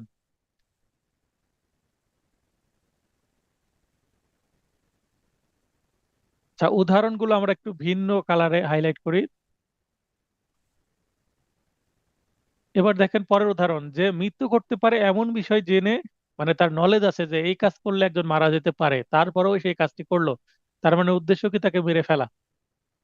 উদাহরণ সহ উদাহরণস্বরূপ, ক জানে যে চ এর একটি চ এমন একটি রোগে ভুগতেছে যে ভুগছে যে একটি মাত্র আঘাতই তার মৃত্যু ঘটতে পারে। মানে তার এমন একটা রোগ আছে, এমন শরীর দুর্বল, হার্টের সমস্যা বা অন্যান্য অর্গানগত সমস্যা আছে, একটা যদি তার বুকে আঘাত করা যায়, এক আঘাতেই সে কুপঘাত হয়ে যাবে, মারা যাবে। এটা জানা সত্ত্বেও ক চকে দৈহিক আঘাত করার উদ্দেশ্যে তাকে আঘাত করে, তার মানে তার শরীরে আঘাত করে। এই আঘাতে মারা যেতে পারে জেনেও। এই আঘাতের ফলে এর মৃত্যু ঘটে, মানে এই আঘাত করলো, মারা গেল। তার মানে সে জানতো এই আঘাত করলে সে মারা যাবে। হয়তোবা সুস্থ ব্যক্তি মারা যেত না, কিন্তু সে জানতো যে এর একটা রোগ আছে, তো জেনে শুনে সে আঘাত করলো। এই যে নলেজ বিষয়টা এখানে ম্যাচ করছে। এর অপরাধে অপরাধী সাব্যস্ত, চ খুন ক খুনের অপরাধে অপরাধী সাব্যস্ত হবে, মানে খুন করেছে মর্মে ধরে নিতে হবে। যদিও অনুরূপ আঘাত কোনো স্বাভাবিক স্বাস্থ্যসম্পন্ন লোকের প্রকৃতির নিয়মের মৃত্যু ঘটাবার পক্ষে পর্যাপ্ত ছিল না। তার মানে একজন সুস্থ ব্যক্তিকে যদি পেটে বা বুকে আঘাত করে, হয়তো বা মারা যাবে না। কিন্তু যে ব্যক্তির বুকে রিং বসানো আছে হার্টে, বা হার্টের সমস্যা আছে, তার হার্ট দুর্বল, বা হয়তো বা দু একদিন আগে হার্টে অপারেশন হয়েছে বড় ধরনের, অথবা তার পেটে একটা আঘাত আছে অলরেডি, হয়তোবা কোনো গর্ভবতী নারী যার পেটে আঘাত করলে সে মারা যেতে পারে, মিসক্যারিয়েজ হতে পারে, এবং মিসক্যারিয়েজের সাথে নারীটাও মারা যেতে পারে। এগুলো জেনেও কোনো গর্ভবতী মহিলার যদি পেটে আঘাত করা হয়, তাহলে বাচ্চা তো মারা যাবেই, এই গর্ভবতী মায়েরও কিন্তু মৃত্যু ঝুঁকি আছে। এটা জেনেও যদি আঘাতটা করা হয়, তাহলে সেটা কি হয়ে যাবে?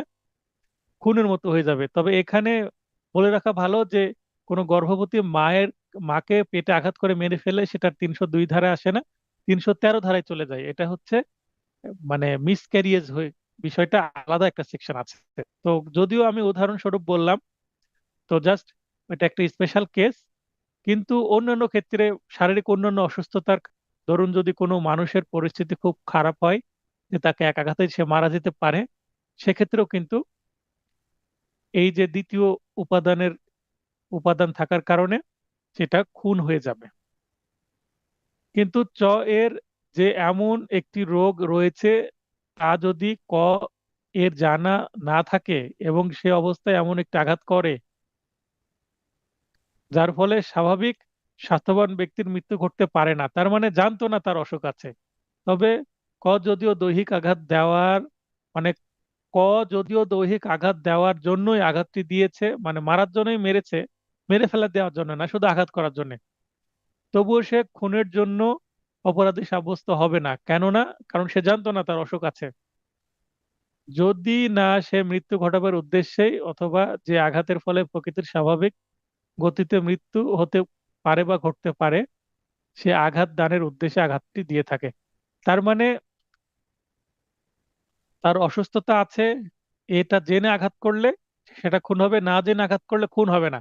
সেটা মেবি কালপেবল হোমিসাইড হয়ে যাবে। আমরা সেটা পরবর্তীতে দেখব যখন ব্যতিক্রমগুলো পড়বো। তৃতীয়ত তৃতীয়ত এমন শারীরিক আঘাত বা ইনজুরি যা প্রকৃতির স্বাভাবিক নিয়মে মৃত্যু ঘটবে। তার মানে এমন আঘাত দিল যে আঘাতে মানুষ সাথে সাথে মারা যাবে, তার মানে সে সুস্থ হোক অসুস্থ হোক। আর আগের পয়েন্টটা হচ্ছে অসুস্থ, আর এখানে সুস্থ। উদাহরণ ক, উদ্দেশ্যমূলকভাবে চকে এমন একটি তরবারির কোপ অথবা লাঠির আঘাত দেয় যা স্বাভাবিকভাবে কোনো ব্যক্তির মৃত্যু ঘটাবার পক্ষে যথেষ্ট। এমন আঘাত করেছে, এই আঘাতে একটা সুস্থ সবল মানুষ মারা যেতে পারে, ফলে এর মৃত্যু হয়। এই ক্ষেত্রে ক খুনের জন্য দোষী সাব্যস্ত হবে, যদিও সে এর মৃত্যু ঘটাতে চাই নাই। না চাইলেও এখানে কি হবে, খুন হয়েছে বা মার্ডার হয়েছে বলে ধরে নিতে হবে। এখানে দেখেন, একটু কমন সেন্সও যদি আপনারা ব্যবহার করেন তারপরেও কিন্তু বোঝা যাচ্ছে যে হ্যাঁ, এটা বড় অপরাধ করেছে, অতএব তাকে কি দেওয়া উচিত, ফাঁসি দেওয়া উচিত, মৃত্যুদণ্ড দেওয়া উচিত। চতুর্থত, আসন্ন বিপজ্জনক কার্যের বা ইমিনেন্টলি ডেঞ্জারাস অ্যাক্ট, মানে এমন একটা বিপজ্জনক কাজ করছে, এই কাজের মাধ্যমে হত্যা যদি করে, এক্ষেত্রে মৃত্যু ঘটানোর অভিপ্রায় অপরিহার্য নয়। 3 নম্বর পয়েন্ট পর্যন্ত কিন্তু ইন্টেনশনটা জরুরি, মানে মারার একটা ইন্টেনশন ছিল। চতুর্থত, ইন্টেনশন এখানে অনুপস্থিত, মানে আমি মেরে ফেলবো এরকম আমার উদ্দেশ্য না। কিন্তু কি, তারপরেও কেন খুন হবে, মানে মৃত্যু ঘটাবার উদ্দেশ্য ছাড়াও খুনের জন্য দোষী হতে পারে। কি, উদাহরণটা পড়ি। ক, কোনো অজুহাত ব্যতীত জনতার প্রতি একটি গুলি ভর্তি কামান হতে গুলি বর্ষণ করে। তাহলে কামান থেকে যদি গুলি বর্ষণ করা হয়, তাহলে তো মানুষকে লাগলে মানুষ মারা যেতে পারে। এখন কাকে মনে করেন, এবং জনতার একজনকে হত্যা করে, এক জায়গায় 20 জন ব্যক্তি আছে, সেখানে যদি কেউ গুলি করে বা সেখানে যদি কোনো গ্রেনেড বা ককটেল ছুড়ে মারে, তাহলে সেখানে তো মানুষ মারা যেতে পারে, এটা তো সে জানে। তো এমন বিপজ্জনক কাজ করছে, যদিও হয়তোবা সে 20 জনের কোনো নির্দিষ্ট ব্যক্তিকে মারার তার উদ্দেশ্য না, মানে তার ইন্টেনশন কোনো নির্দিষ্ট ব্যক্তিকে মারার না। হয়তোবা গুলি করলো, একজন মারা গেল, তাকে মারার উদ্দেশ্য তার ছিল না, তবুও সে গুলি করেছে। এখন গুলি যেহেতু করেছে, এটার তার কোনো ব্যাখ্যা না থাকলেও এটা খুন হবে, কারণ সে বিপজ্জনক কাজ করেছে, যেটার মাধ্যমে একটা মানুষ মারা গেছে। এই কারণে খুনের দায়ে দোষী সাব্যস্ত হবে, যদিও কোনো বিশেষ ব্যক্তিকে নিহত করার জন্য তার কোনো পূর্ব পরিকল্পিত অভিসন্ধি ছিল না। অভিসন্ধি বলতে ইন্টেনশন বা অভিপ্রায়। এখানে দেখেন, কোনো নির্দিষ্ট ব্যক্তিকে যে আমি এক্স কে বা ওয়াই কে মারবো, এরকম উদ্দেশ্য ছিল না, র্যান্ডমলি একজন ব্যক্তিকে লেগে মারা গেল।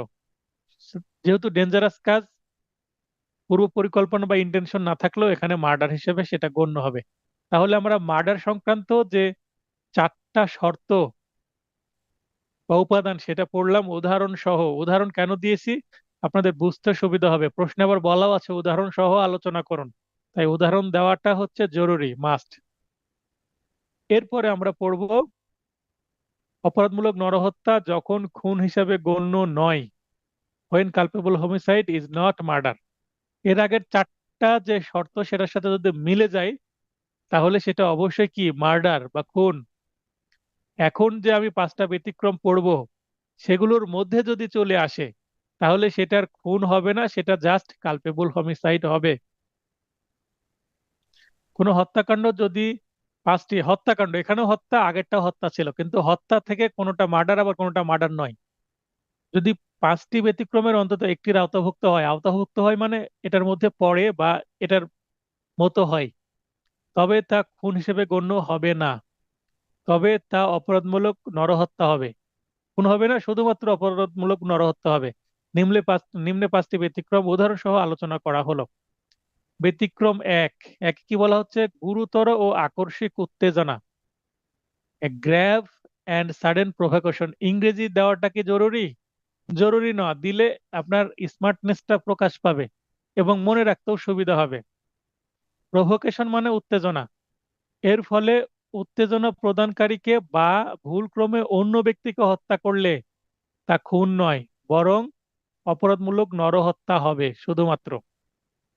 তাহলে দেখেন, এমন একটা কাজ করেছে একজন ব্যক্তি বা এমন একটা কথাবার্তা বলেছে, যে অপর একটা ব্যক্তি ক্ষেপে গেছে, খুব রাগ হয়ে গেছে, উত্তেজিত হয়ে তাকে আঘাত করেছে, সে আঘাতের পরে সে মারা গেছে। অথবা মনে করেন যে এক্স ওয়াই কে কি করলো, এই সাডেন প্রভোকেশন দিল, মানে উত্তেজনা সৃষ্টি করলো। এখন এই উত্তেজনার ফলে এক্স ওয়াই এর সাথে ঝামেলা না করে হয়তোবা আশেপাশে ডি নামে আরেকজন ব্যক্তি আছে, হয়তোবা ডি কে আঘাত লেগে গেছে, তার মানে নিরপরাধ একটি ব্যক্তিকে আঘাত লেগে সে মারা যেতে পারে। যদিও ডি উত্তেজনাও দেয়নি, আবার সেখানে জাস্ট হয়তোবা পাশে দিয়ে যাচ্ছিল বা জাস্ট উপস্থিত ছিল। তো সেটা বলা হচ্ছে যে উত্তেজনা দিল তাকে যদি মেরে ফেলা হয় অথবা ভুলক্রমে অন্য ব্যক্তিকেও মেরে ফেলা হয়, তবুও সেটা কি হবে না, খুন হবে না, কিন্তু কালপেবল হোমিসাইড হবে। এই যে সাডেন প্রভোকেশন সংক্রান্ত যে ব্যতিক্রম, এর মধ্যে আবার তিনটা শর্ত আছে। তার মানে 1 নম্বর ব্যতিক্রমের আওতায় কোনো ঘটনা আসতে হলে তাকে তিনটা আবার শর্ত পূরণ করে আসতে হবে। কি কি শর্ত?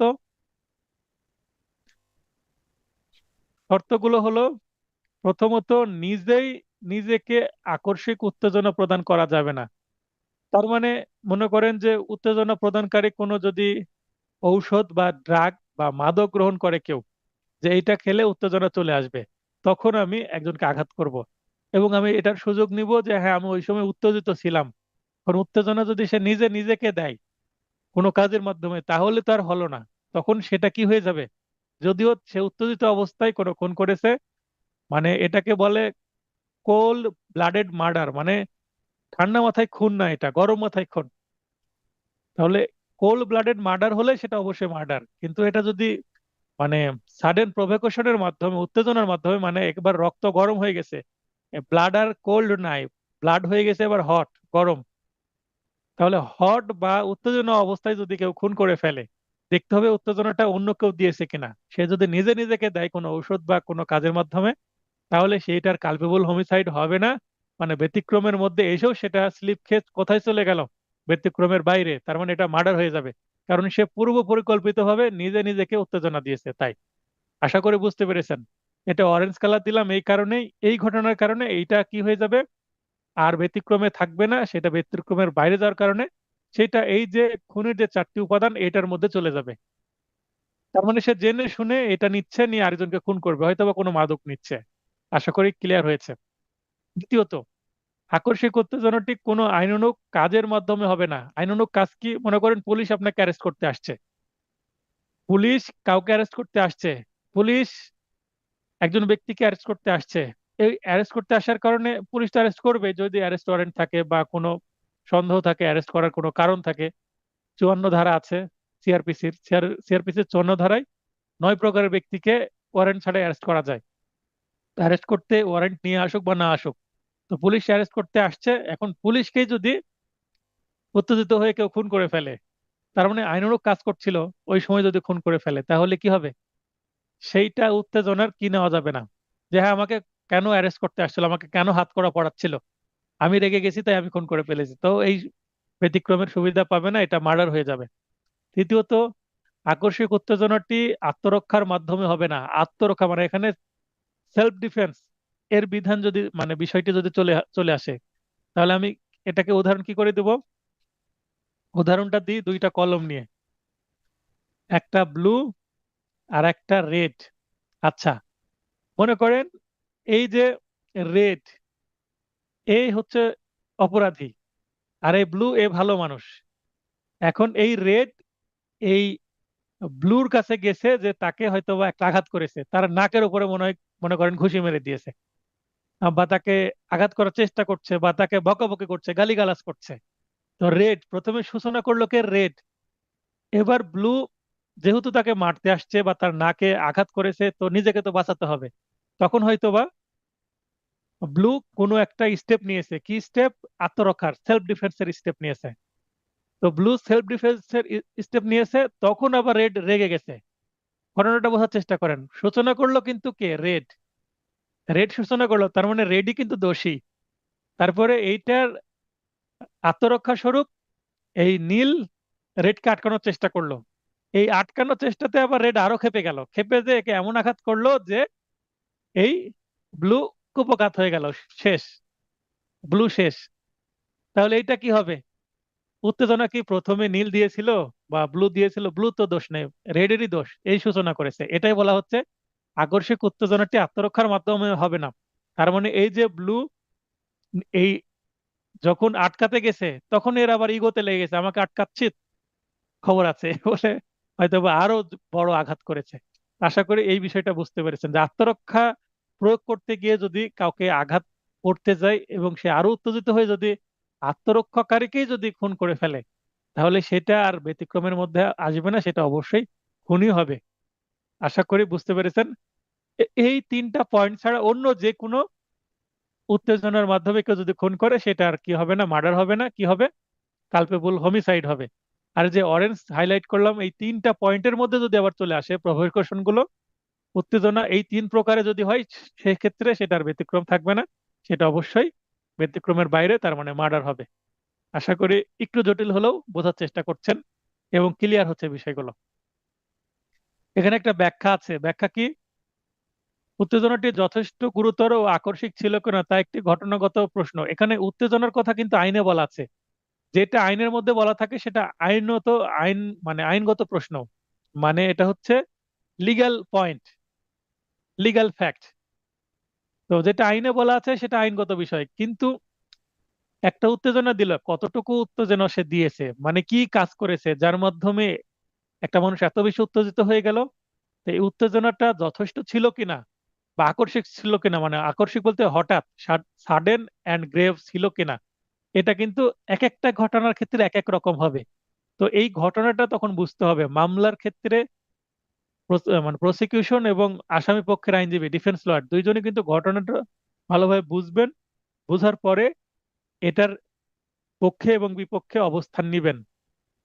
আর এখানে আপনাদের কি করতে হবে, যারা পরীক্ষা দিবেন, আপনাদের আপাতত করতে হবে কি, এই যে প্রবলেমেটিক প্রশ্ন দেওয়া আছে, সে প্রবলেমেটিক প্রশ্নটা পড়তে হবে। পড়ার পরে যদি দেখেন 1 নম্বর ব্যতিক্রমের মধ্যে আসছে, তো উত্তেজনাটি যথেষ্ট গুরুতর ও আকস্মিক ছিল কিনা, এইটা ওই যে বর্ণনা আছে ঘটনার, ওই বর্ণনার থেকে আপনাকে বুঝে নিতে হবে।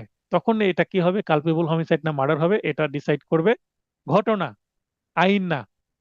আইন ডিসাইড করছে, হ্যাঁ, sudden provocation, grab and sudden provocation থাকলে সেটা 1 নম্বর ব্যতিক্রমের মধ্যে পড়বে, হ্যাঁ এটা আইন বলছে, ঠিক আছে।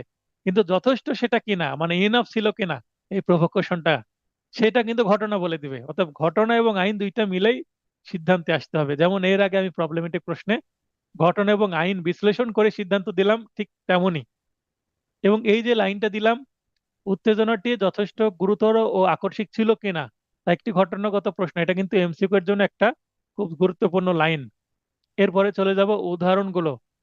ব্যতিক্রম একের উদাহরণ, ব্যতিক্রমের একের জন্য এখানে 5টি উদাহরণ আছে, উদাহরণগুলো পড়া খুব জরুরি। আমি পড়ে দিচ্ছি।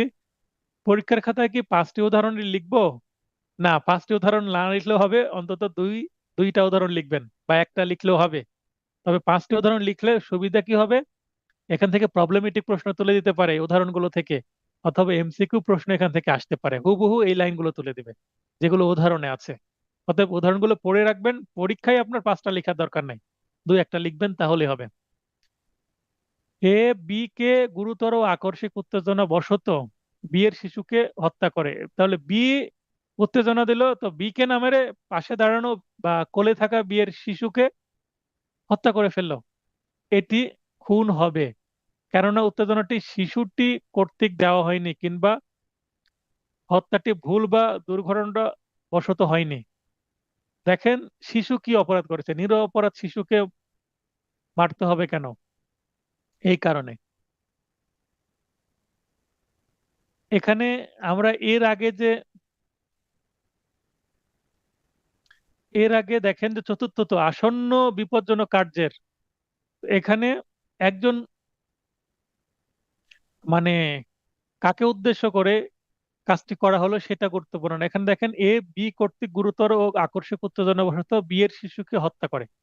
তার মানে বি কে আঘাত না করে বি এর শিশুকে আঘাত করছে, তার মনের মধ্যে এত বড় একটা হিংসা আছে, যে এই বি কে শিক্ষা দেওয়ার জন্য তার শিশুকে হত্যা করছে। কারণ একজন পিতা বা মাতার কাছে তার সন্তানের জীবন কত গুরুত্বপূর্ণ, সন্তানের সেফটি।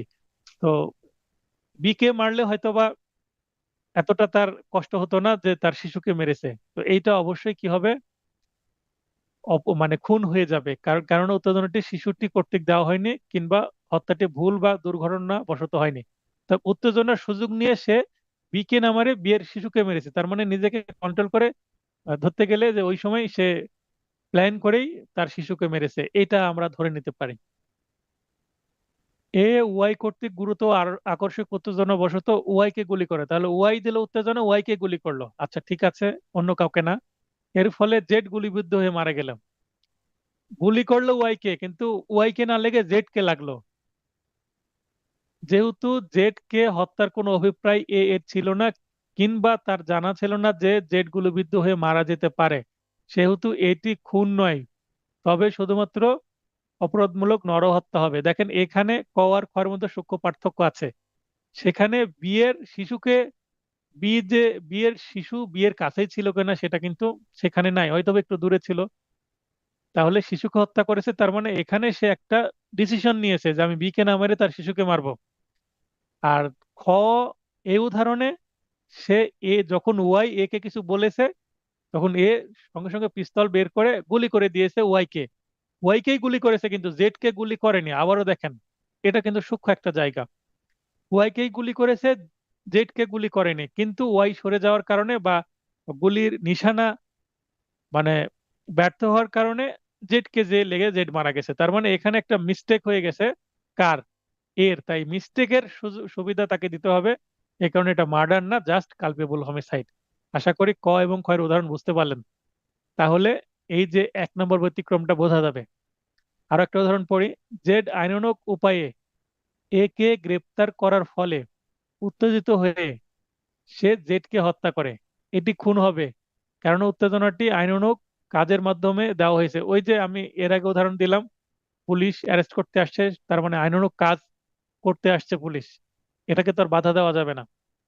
কয়েকজন সাক্ষী হিসাবে ম্যাজিস্ট্রেট খ এর সামনে উপস্থিত হয়। খ বলেন যে, তার ম্যাজিস্ট্রেট বলছে তিনি ক এর সাক্ষ্যের এক শব্দ বিশ্বাস করেন না, এবং ক মিথ্যা সব করেছে এবং মিথ্যা সাক্ষী দিচ্ছে। তার মানে এবার ম্যাজিস্ট্রেট বলছে আপনি তো একটা কথাও তো সঠিক বলছেন, আপনি তো মিথ্যা সাক্ষী দিচ্ছেন। এবার খ খেপে গেছে, ক খেপে যে খ যিনি ম্যাজিস্ট্রেট তাকে কি করেছে, হত্যা করে ফেলছে। কোথায়? আদালতের মধ্যে। তাহলে এইসব কথায় ক উত্তেজিত আকস্মিক ক্রোধে উদ্দীপ্ত হয়ে খ কে হত্যা করে, এটি খুন হবে। কেননা ম্যাজিস্ট্রেট কিন্তু আইনানুগ কাজই করছিলেন। ম্যাজিস্ট্রেট কিন্তু, যেমন পুলিশ আইনানুগ কাজ করছিল, গ্রেপ্তার করছিল, পুলিশের কাজই তো গ্রেপ্তার করা, এটা তো তার ডিউটি।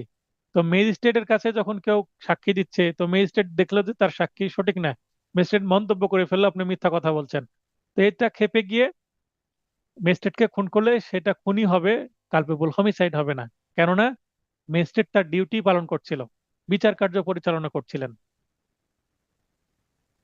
ও, ক খ এর নাক ধরে টানার চেষ্টা করে, নাক ধরে টানার চেষ্টা করছে, বা এখানে কান ধরে টানার চেষ্টা করছে, এরকমও বলতে পারে, বা চুল ধরে টানার চেষ্টা করছে, ঠিক আছে, বা গাল ধরে টানার চেষ্টা করছে। এইভাবে উদাহরণটাকে কি করা হতে পারে, মডিফাই বা পরিবর্তন করা হতে পারে। তাহলে ক কে উক্ত কার্য হতে বিরত রাখার জন্য খ আত্মরক্ষার অধিকার প্রয়োগ করে। আমরা একটু দেখলাম আত্মরক্ষার অধিকার রক্ষা করার সময় যদি কি হয়, আরেকজন খেপে যায় এবং তাকে আঘাত করে। এই যে আমি কলমের উদাহরণ দিলাম লাল নীল, সেখানে তাহলে এটা কি হবে, ক কে পাকড়াও বা আটক করে। তার মানে যার নাক ধরছিল সে আরেকজন ধরছে যে আমার কেন নাক ধরছো, তাই আটক করেছে। এর ফলে ক আকস্মিক ক্রোধে উদ্যুপ্ত হয়ে খ কে হত্যা করে, এটি খুন হবে। কেননা আকস্মিক উত্তেজনাটি আত্মরক্ষার মাধ্যমে দেওয়া হয়েছে। তার মানে নাক ধরে টানছিল, এটা আটকানোর জন্য তাকে ধরে ফেলছে, আর এটাতে খেপে গিয়ে কি করেছে, ওই যে লাল নীলকে হত্যা করে ফেলেছে। তাই এটা কি হবে, খুন হবে। কারণ নীল তো আত্মহত্যা করছিল, মানে আত্মরক্ষা করছিল। জেড বি কে আঘাত করলো, ফলে বি ক্রোধোদ্দীপ্ত হয়ে পড়লো। আগন্তুক এ উক্ত ক্রোধের সুবিধা নিয়ে জেড কে হত্যার উদ্দেশ্যে বি এর হাতে একটি ছোরা দিয়ে তাকে সহায়তা করলো। দেখেন এটি খুবই একটা ক্রিটিক্যাল উদাহরণ, এটা বোঝার চেষ্টা করেন। জেড বিট কে আঘাত করলো, উদাহরণ দিই। এটা হচ্ছে জেড, রেড হচ্ছে জেড, আর বি হচ্ছে ব্লু। তাহলে জেড এই ব্লুকে আঘাত করলো, হ্যাঁ, রেড ব্লুকে আঘাত করছে, আচ্ছা আঘাত করলো। আঘাত করার ফলে বি এবার খেপে গেল, বি গেল খেপে, ব্লু ক্রোধে উদ্যুক্ত হয়ে পড়লো, মানে খেপে গেল। এবার এ, মানে আরেকটা কলম নেই, এবার এ চলে আসছে এখানে এসে, এই ব্লুর হাতে কি দিয়েছে, একটা ছোরা দিয়েছে, ধারালো অস্ত্র দিয়ে দিয়েছে। এই ব্লুর হাতে ধারালো অস্ত্র দিয়ে বলছে যে একে, এই জেডকে মেরে ফেলো। এবার ছোরাটি দিয়ে কি করেছে, এই ব্লু জেডকে হত্যা করে ফেলেছে। তার মানে এখানে হাতে কিন্তু কিছু ছিল না ব্লুর, তাহলে হাতে কে ছোড়া দিল, এই যে এ আরেকজন এসে ছোড়া দিল। তার মানে দুইজনের মধ্যে ঝামেলা চলছে, এর মাঝখানে আগন্তুক বলতে স্ট্রেঞ্জার এ, এ মাঝখানে ঢুকে যে তার রাগ ছিল কার প্রতি, জেডের প্রতি, জেডকে যেন মেরে ফেলা হয়। হয়তোবা এর জেডের প্রতি ক্ষোভ ছিল, জেডকে যেন মেরে ফেলা হয় এই উদ্দেশ্যে এর কাছে একটা ছোরা ছিল, ছোরাটা বিয়ের হাতে দিয়ে দিল, বি ওই ছোরা দিয়ে জেডকে মেরে হত্যা করে ফেললো। দেখেন ঘটনাটা কিরকম। তাহলে এখানে যদি এ বিয়ের হাতে ছোরা না দিত তাহলে কি জেড মারা যেত? হয়তোবা মারা যেত না, কারণ তার কাছে ছোরা নাই। ওই ছোরাটা আসার কারণে, ছোরা বলতে একটা শার্প উইপন, চাকু।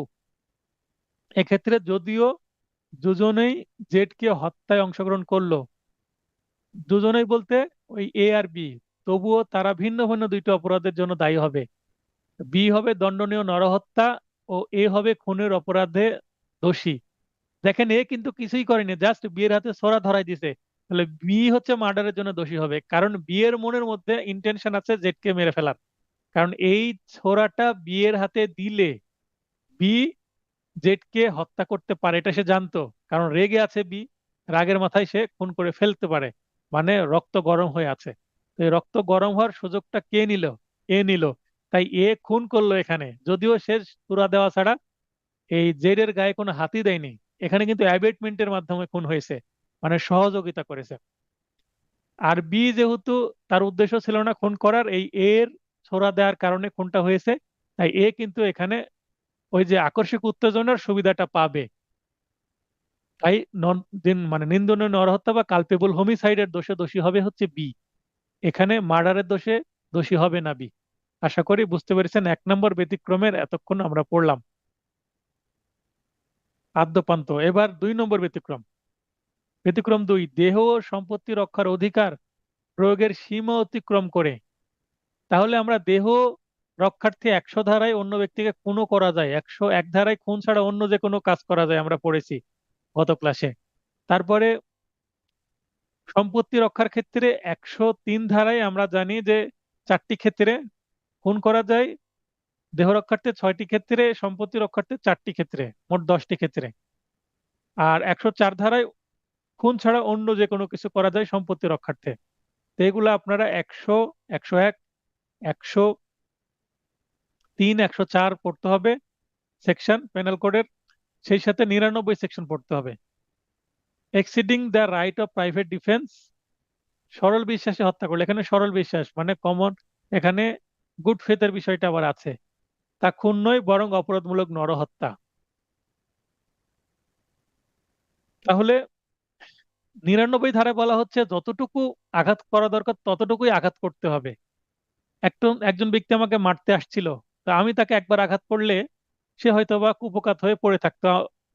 আমি তাকে বারবার মানে রিপিটেড হার্ট যদি করি, বারবার আমি তাকে যদি আঘাত করি, রিপিটেড মানে একবার মেরে ক্ষান্ত হলাম না, বারবার মাথার উপরে বাঁশ দিয়ে বারবার আঘাত করলাম, বাঁশের লাঠি দিয়ে বা কোনো আহ, অস্ত্র দিয়ে, বা ধারালো অস্ত্র যদি হয় চাকু, সেটা একাধিকবার যদি আঘাত করা হয় সেক্ষেত্রেও কিন্তু একটা মানুষ মারা যেতে পারে। তার মানে উদ্দেশ্য আছে তাকে মারার, এই কারণে তো বারবার আঘাত করা হচ্ছে। তো হ্যাঁ, তো যেটা আলোচনা করছিলাম, ব্যতিক্রম 2, অর্থাৎ কখন মার্ডার হবে না, জাস্ট কালপেবল হোমিসাইড হবে। দেহ ও সম্পত্তি রক্ষার অধিকার প্রয়োগের সীমা অতিক্রম করে, অর্থাৎ 99 ধারায় বলা আছে যে একটা ঘটনা ঘটতে যাচ্ছে, আত্মরক্ষা বা সম্পত্তি রক্ষার্থে কতটুকু পর্যন্ত স্টেপ নেওয়া যাবে। যেখানে অপর ব্যক্তিকে সাধারণ একটা আঘাত করে তাকে আটকানো যেত, বা তাকে জাপটিয়ে ধরে আটক করে রাখা যেত, সেখানে তাকে মেরে ফেলা মানে একেবারে হত্যা করে ফেলা, সেইটা তো কাম্য নয়। এই কারণে রাইট অফ প্রাইভেট ডিফেন্স এর সুবিধা নিয়ে সেই অজুহাতে কিন্তু বেঁচে যাওয়া যাবে না। তাহলে রাইট অফ প্রাইভেট ডিফেন্সে যে সীমা অতিক্রম করে যদি কেউ কাউকে হত্যা করে ফেলে, তাহলে সেইটা কি হবে না, মার্ডার হবে না ঠিকই, কিন্তু কালপেবল হোমিসাইড হবে। তার মানে 99 ধারা কালপেবল হোমিসাইডের জন্য একটা গুরুত্বপূর্ণ ধারা। 99 ধারায় বলা আছে যে কোন ক্ষেত্রে রাইট অফ প্রাইভেট ডিফেন্স আর কাজে আসবে না, অর্থাৎ সীমা যখন অতিক্রম করা হবে। 99 ধারাটা আমরা গত ক্লাসে আলোচনা করেছি, সেটা প্রয়োজনে আরেকবার দেখে নেবেন। এরপরে ব্যতিক্রম 3, সরকারি কর্মচারী বা তার সহকারী হিসেবে ক্ষমতার সীমা অতিক্রম করে হত্যা করলে তা খুন নয়, বরং অপরাধমূলক নরহত্যা হবে। কোনো সরকারি কর্মচারী বা সেই সরকারি কর্মচারীর কোনো সাহায্যকারী, আমরা যেটাকে এনকাউন্টার বলে থাকি, এনকাউন্টার বলতে পুলিশ কর্তৃক বিনা বিচারে যদি কাউকে হত্যা করে ফেলে, এটাও কিন্তু অনেকটা এটার মতোই একটা ব্যতিক্রমের মধ্যে। তার মানে পুলিশ যদি এটা করে ফেলে, কোনো অপরাধীকে যদি বন্দুক যুদ্ধের নামে মেরে ফেলে, তাহলে অনেক সময় সেটা যদি ইন্টেনশনালি করে, তার মানে ওই ব্যক্তিকে মেরে ফেলার উদ্দেশ্যে, হয়তোবা তাকে আটকানো যেত না, আটকে যদি মেরেই ফেলে, তাহলে আলটিমেটলি সেটা কি হবে না, খুন হবে না, কিন্তু কালপেবল হোমিসাইড হবে। এটা পুলিশের উদাহরণ দিলাম, কিন্তু পুলিশ ছাড়াও আরো অন্য অন্য সরকারি কর্মকর্তা বা কর্মচারী ক্ষেত্রেও এটা প্রযোজ্য। ব্যতিক্রম 4, আকস্মিক কলহ, বিবাদ বা ঝগড়া, সাডেন কোয়ারেল। এর আগে সাডেন প্রভোকেশন আমরা দেখলাম, উত্তেজনা দেওয়া। এখানে ওইটার থেকে একটু নিম্নমানের, জাস্ট ঝগড়ার মাধ্যমে যদি কোনো কিছু সূচনা হয়।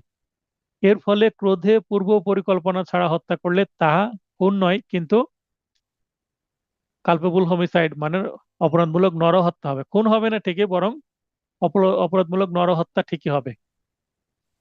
তার মানে ঝগড়া কে শুরু করলো সেটা কিন্তু জানা যায় না, ঝগড়াটা দ্বিপাক্ষিক একটা বিষয়।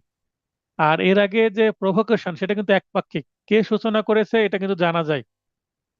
আর ঝগড়াটা কে শুরু করলো এটা মূল বিষয় না, ঝগড়া হয়েছে, ঝগড়ার ফলে একজন আরেকজনকে মেরে ফেলেছে, তাহলে সেটা কালপেবল হোমিসাইড হবে, খুন হবে না। কারণ ঝগড়ায় তো উভয় পক্ষই অংশগ্রহণ করেছিল, সেই কারণে। অতএব কেউ যদি ঝগড়া করতে আসে আপনার সাথে, তাহলে আপনি মুখ বন্ধ করে থাকবেন, আপনি ঝগড়ায় অংশগ্রহণ করবেন না। ঝগড়ায় অংশগ্রহণ করেছেন তো এই সুবিধাটা কিন্তু অপর পক্ষে চলে যাবে। অর্থাৎ ঝগড়া সবসময় কি অ্যাভয়েড করা উচিত, পরিহার করা উচিত। ব্যতিক্রম 5, সম্মতিক্রমে মৃত্যু, ডেথ উইথ কনসেন্ট। মানে কেউ যদি বলে যে আমাকে মেরে ফেলেন, আমাকে মেরে ফেলো, তাহলে কেউ আমাকে মেরে ফেলতে বললো আর আমি তাকে মেরে ফেলবো, এটা করা যাবে না। যদি 18 বছরের বেশি বয়স্ক ব্যক্তি মৃত্যুর ঝুঁকি নিলে বা স্বেচ্ছায় তার মৃত্যুতে সম্মতি দিলে তা খুন নয়, বরং শুধু অপরাধমূলক নরহত্যা হবে। কোনো ব্যক্তি যদি বলে আমাকে মেরে ফেলেন, আমি বাঁচতে চাই না, তারপরেও তাকে মারা যাবে না, মারলে এটা কালপেবল হোমিসাইড হয়ে যাবে।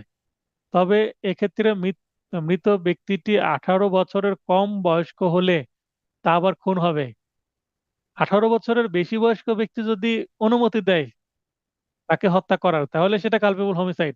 কিন্তু 18 বছরের নিচে বয়স্ক যদি কোনো শিশু, মানে মাইনর, যদি বলে আমাকে মেরে ফেলেন বা মেরে ফেলো, তাহলে তাকে যদি মেরে ফেলা হয়, তাহলে সেটা খুন হবে। কেননা 18 বছরের কম বয়স্ক শিশু, তার যে ব্যক্তিগত সম্মতি প্রদান, কনসেন্ট প্রদানের জন্য সে আইনগত কিনা ফিট না, মানে সে লিগালি ডিজেবল।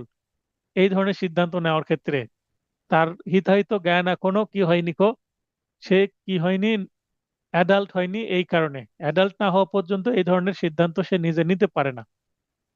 একজন নাবালকের এই ধরনের জ্ঞান হয় না, মানে ম্যাচুরিটি আসে না, সেই কারণে।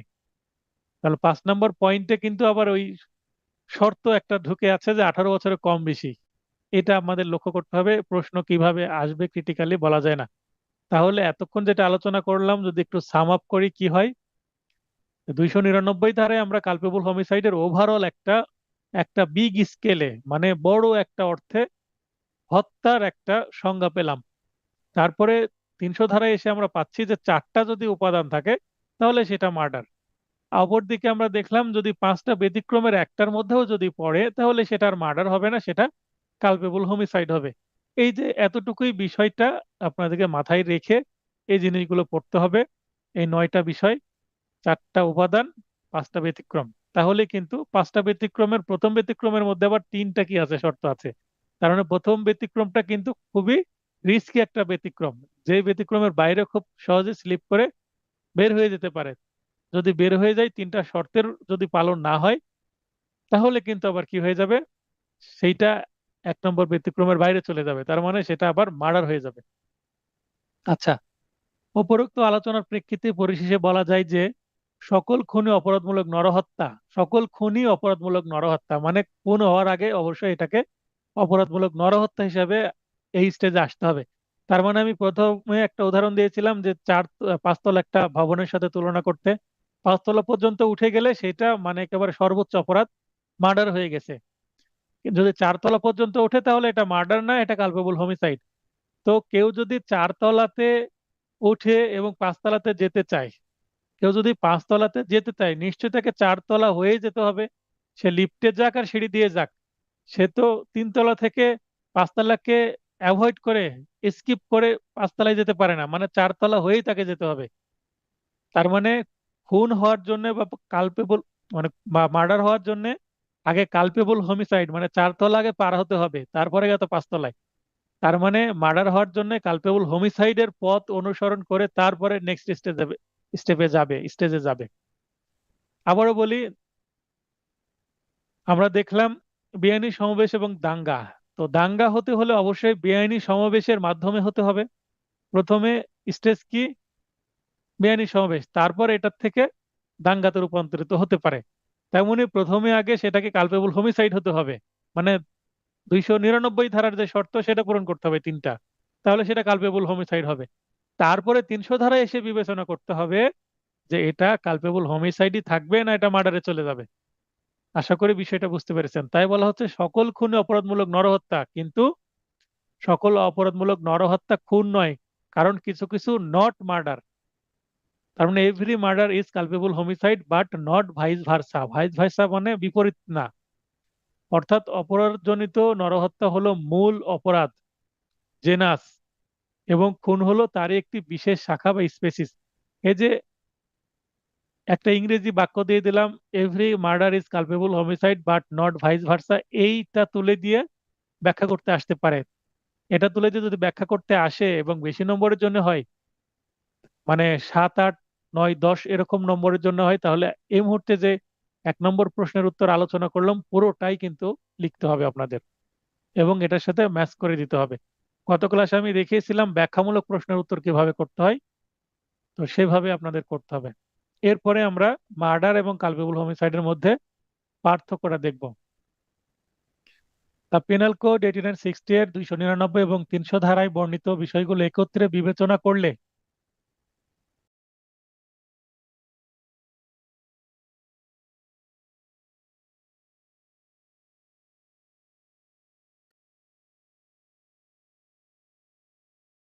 এবং ধারা 300 এর অধীন আলোচিত 5টি ব্যতিক্রম পড়লে দণ্ডনীয় নরহত্যার বৈশিষ্ট্য হিসাবে দেখা যায় যে সামান্য কিছু বৈশিষ্ট্যের অনুপস্থিতির জন্য সকল দণ্ডনীয় নরহত্যা হত্যার সমপর্যায়ভুক্ত হয় না।